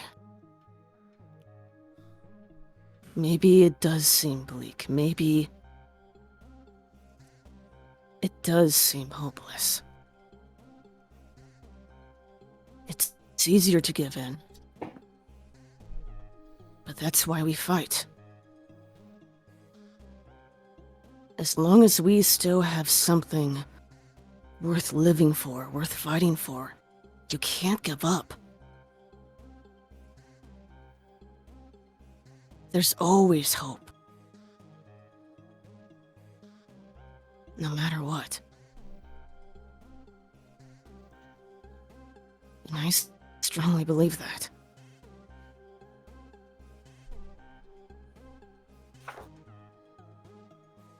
Soren, you want to know what the first the first months of my life were? When I first got out of the pod, me and my brothers, we were ostracized from creation. We were taunted at, ridiculed, called nothing more than just cannon fodder for something we were barely even built for. But through all that, we proved him wrong. This right here, you telling us this is our chance to do what I did. Prove others wrong. To actually give a criff about what you were brought in this world to do. I've spent most of what I can call a life ostracized by others. And I'm willing to die fighting alongside those I consider my others. So whatever it is, space wizard or this sun or whatever, we're gonna get to the bottom of it.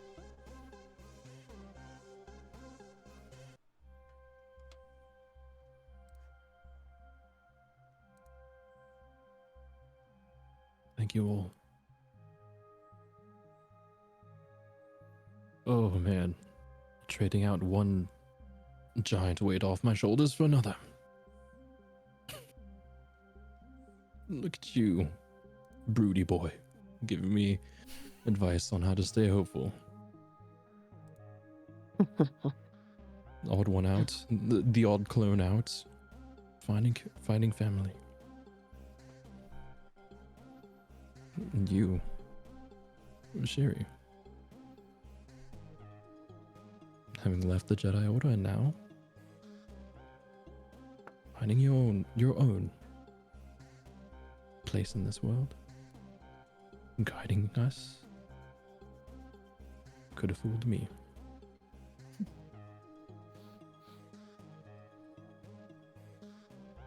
Like I said,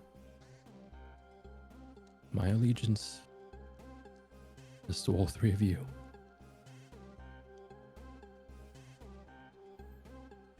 If that means against the end of the galaxy with this sun, so be it.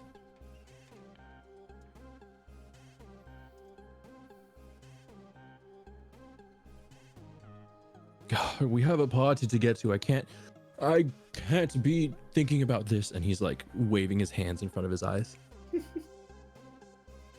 Oh man, what's Bo gonna think? Oh? Does Shiri hear that? Yeah. I'm right next to him, so I would have heard Yeah, that. everyone I would mean, have heard if you're that. not trying to be so like I'm for not, something no. like that, like for party versus party shit, like you decide if Sure. you want. Yeah. Shiri no. raises her brow at that. Bo, Oh. huh? She has that fucking grin on her face that she does Oh, to Obi constantly. Yes. Oh my- It's And- there now. Raz, if he notices that grin, he looks between you and Soren multiple times and goes, "Wait, no, don't tell Did me I- you have a thing for her." I did not mean to say that out loud. What happened when you were talking to her? Like I said, she understands me and I understand her. As I stated earlier before, silver-tongued.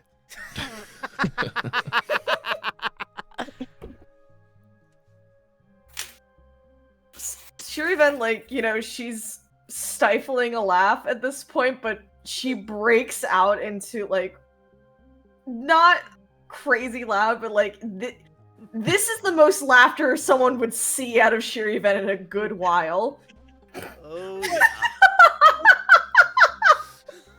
No, not that. No. He kind of Rez kind of gives Soren a teasing grin and goes, "Look at that! You made her laugh. I'm impressed."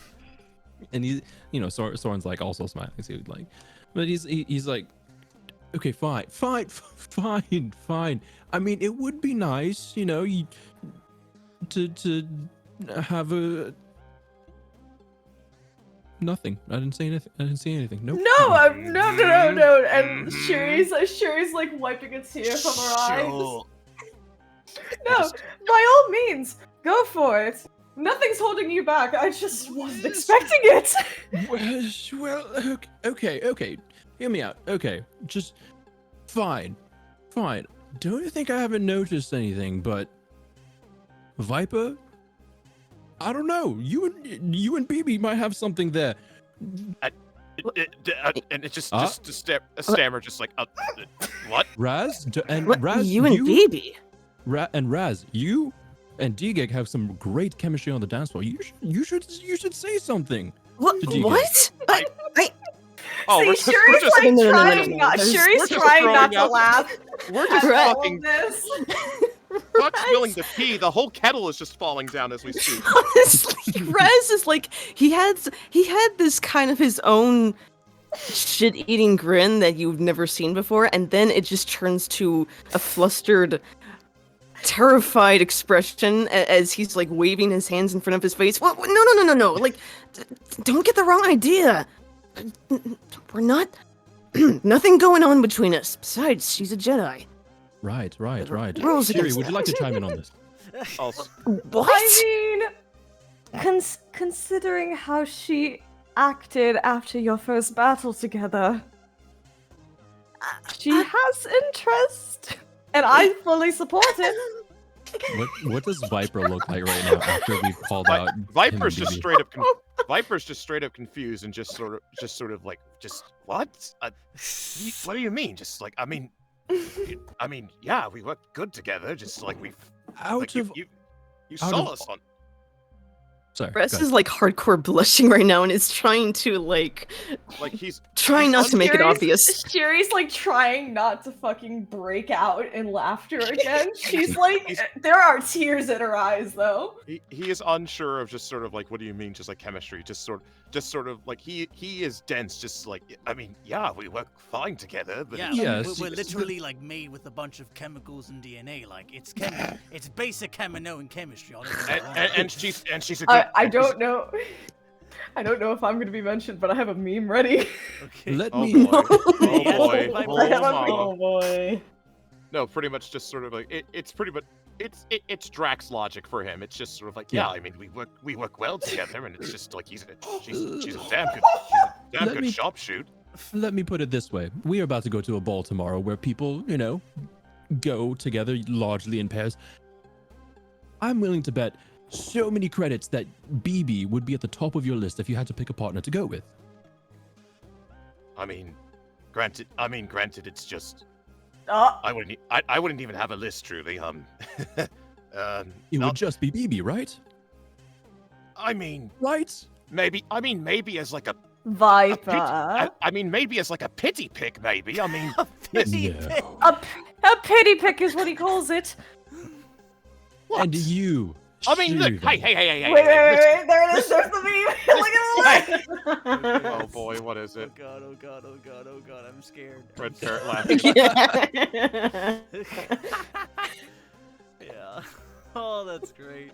Oh, that's great. Accurate. And and you, Shir'iven. Shiri immediately stops. She's like, Oh. like what? Like exactly that fucking parrot. If it's exactly like the parrot, Soren will go, never mind. No, go on. Go on. Say it. Say it. Yeah. Since we're being so open, Yeah. Shiri, like, you know, she crosses her leg over her thigh, rests her chin on her hand, and then with her other hand, she just kind of like motions. Go on. You literally just got quiet over laughing at all of us. What do you know? See, that's the thing. I don't know. However, you do get a certain way with Obi-Wan. And, what's his face? Quinlan.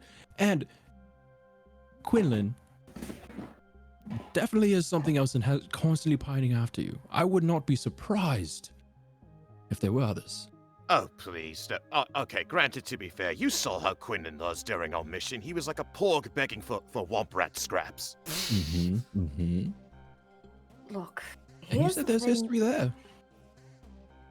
The thing with Quinlan is because we grew up together. I was some rebellious Padawan who focused more on her emotions than any others. He liked that. That's really it. I didn't really see anything in him more than just a friend and someone to care about. But what do you mean with Obi-Wan? For Criff's sake, what are you talking about? I don't know. You seem to care about Obi-Wan's opinion a little bit more than others. Her face is like turning like, okay, so her blush, it's like that like a light purple is like beginning to form, like Well, on her I white mean, skin. Yeah, well, I mean, very I- fair. well, And don't deny that you got don't deny that you got a certain way when Obi-Wan and Duchess Satine got brought up. I don't. It's playful banter. That's what I did when we were kids. It's really it. And That's besides, right. and the only Viper reason I looked to his. Go ahead. Viper pipes up just like, well, there's nothing to be embarrassed at. Obi-Wan's a member of as the highest member of the council. I mean, it's just guidance, just over his head, Look, the reason I trust his opinion over everyone else's is because he's done already so much for me now that I've been back. I don't know why. Well, then I pose the same question that I did to Viper. We're going to a ball tomorrow where people are usually coming in pairs. Is Obi-Wan at the top of that list of who you would bring as a pair? Her face is getting. There's more purple. There's more fucking purple. Like your lake, you are just going off right now. Yeah, they're twitching. They're twitching. They've been twitching. The moment he called her out, the Lakers started twitching. Yeah. I literally whisper under my breath to Soren's ear, I think that's a yes. I rest do my I case. say? Fine. God, yeah, Yes. Yes, he would be. Is that better? And Soren is going to burst out laughing as well. Oh, I needed this. Viper's still trying to process just like the list thing, just like Again, it's the fucking. Oh shit! Raz just like puts a hand on his face and kind of does it. He laughs as well and goes, "When the hell did we go from depressing stuff to this?" Like I said, we're not like We're not like the rest. Definitely not normal, no. So you will leave me alone to my devices when it comes to matters on Bo-Katan. Fine. Until of course I need help. Fine. Fair. Doesn't mean that we can't tease. No. Just please don't make me look like an idiot. I do well enough on my own doing that. Look, we won't do that. Good luck with wooing her. And I fully understand that I am more than likely to fail, but that doesn't mean I can't try. Hey, you're more than welcome to. You soaring your way into it? I'm pretty sure you're soaring your way out of it, or further into it. True, but I resent that verbiage.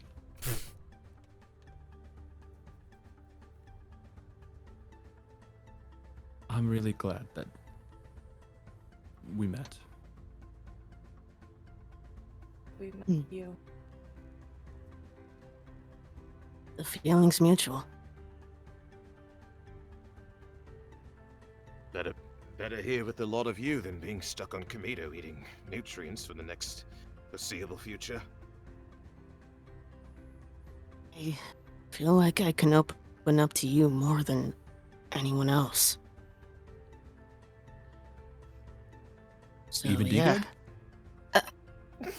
He blushes. He blushes again and goes. Besides her, shut up. Viper's still dense. Yes. Taste that? That's. I just love all the. That's all this tea being spilt. Excuse me. Tastes You so taste good. that? That's content. Yeah. It is getting late. Like, I'll just know, at least like for the sake of time, it's like, you guys have been talking in here for like, it feels like a good hour or so, and like, it's like approaching like, midnight-ish, a little bit past.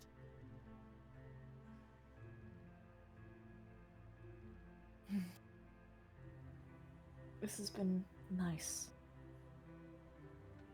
Oh, I feel like I've finally been able to let loose. You don't know how long I've been holding on to that, wanting to say something. I feel like I'm going to sleep well tonight.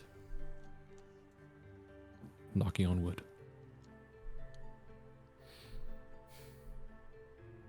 See everyone in the morning. We've got a party to go to. Alright. Well, with that said, let's get some rest. Let's try to have a good time.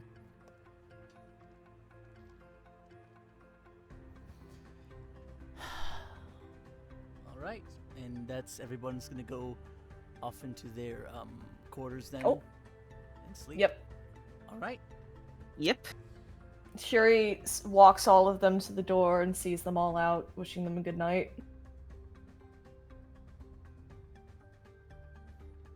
Good night. Good night. Not general. Rest well, guys. So, if there's any last minute things you guys wish to do in your own personal quarters, or if anyone wants to check up on a certain thing back at the ship, then you guys are more than welcome to. Or if you guys want to just sleep for the night and we can call it here. Cool. I'm sending you a message, but that can be handled later on. Okay. Shuri is going to she's going to send a message to Obi, just ensuring, like, he knows that Bo-Katan knows and Satine will be safe. Alright. Responds to that message with like a little, like, just a standard little thumbs up emote.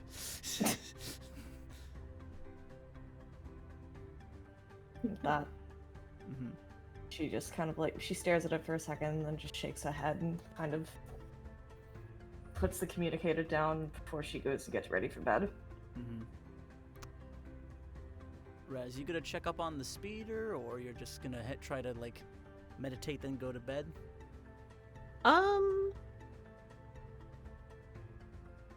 He might meditate, but before that, just like as this would probably be like, Soren and Raz, as they're walking to their rooms, he just, really quickly, he just whispers to Soren, "Whatever you think about D-Gig, do not tell anyone else about it. Got it?" Would not dream of it. I- But don't wait too I long. may be in the clear, but she could get in trouble. This is true. Wouldn't imagine putting putting her at risk for your sake. Right. Thank you.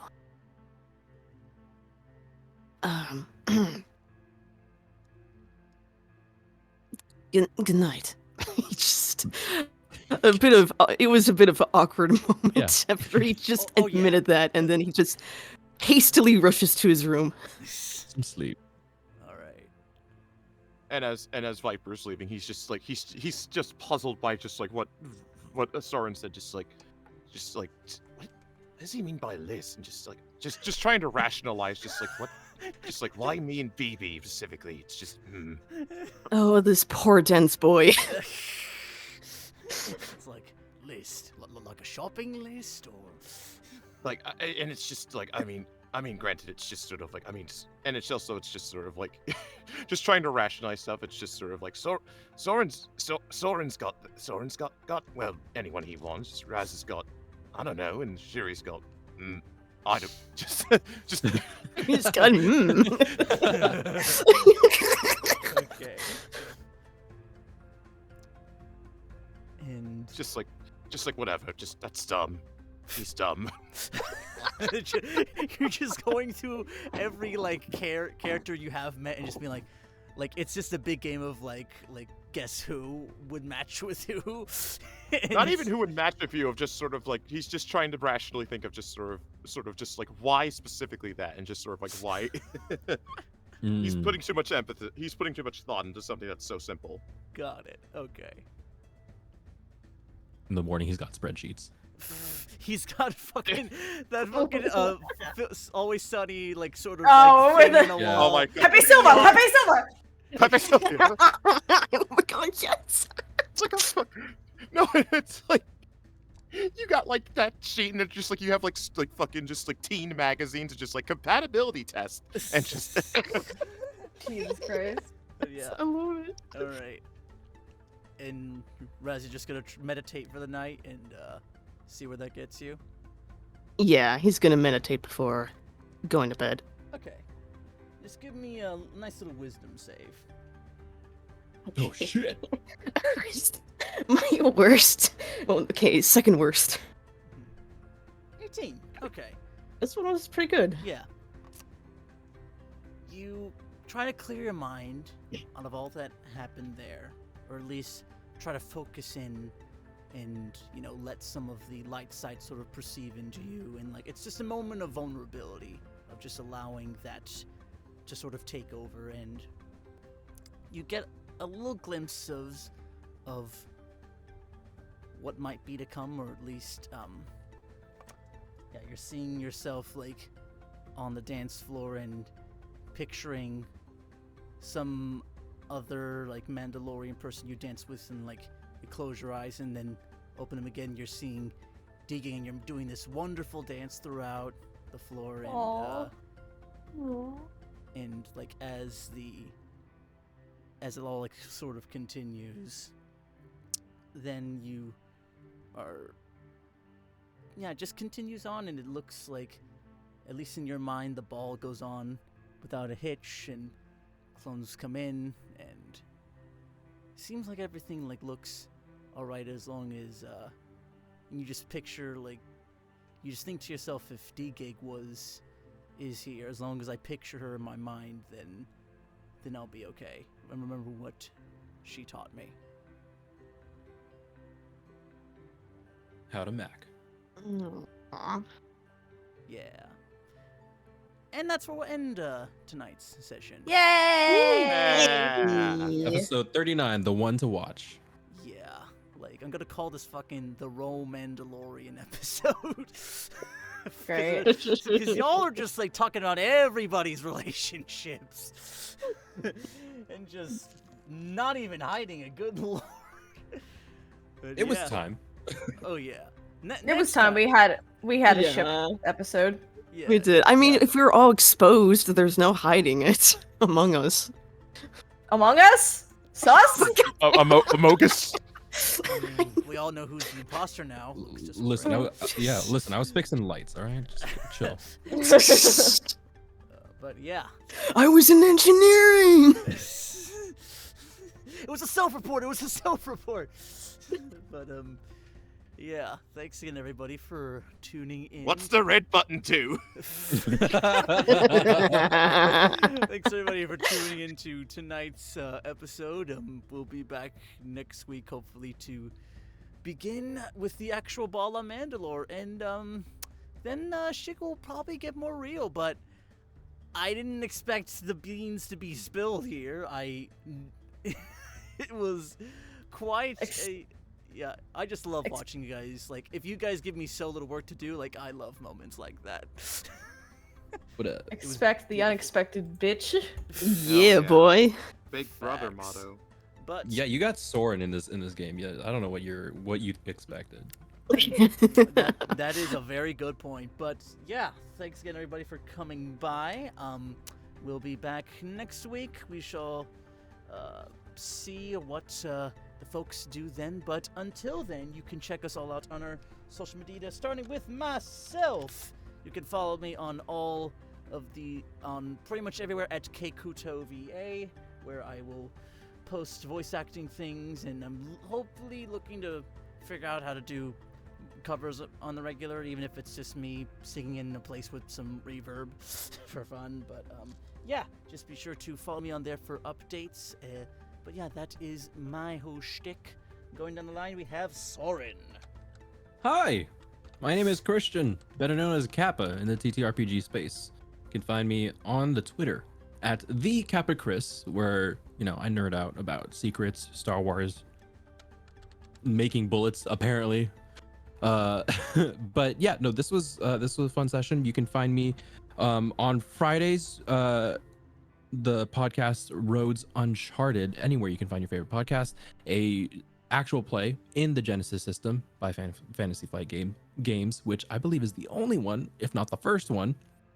And yeah, I got a bunch of projects coming up that I can announce pretty soon, but not just yet. So look forward to that, again, at the Kappa Chris on Twitter. Nice. And after that, we have our good old boy Raziel. Yo, Tati here. I played Raziel. You can also follow me on the Twitters at Tati the VA, where I post voice acting, audio, project, stuff galore, memes, the works. I'm also in a couple of D&D streams. Most, if not all, Thursdays, Curse of Strahd at 6:30, 7 p.m. PST.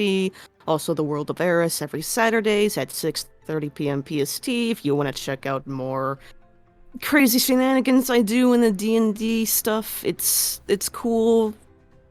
Yeah, check me out if you want. Nice. And after that, we have our girl Shiri.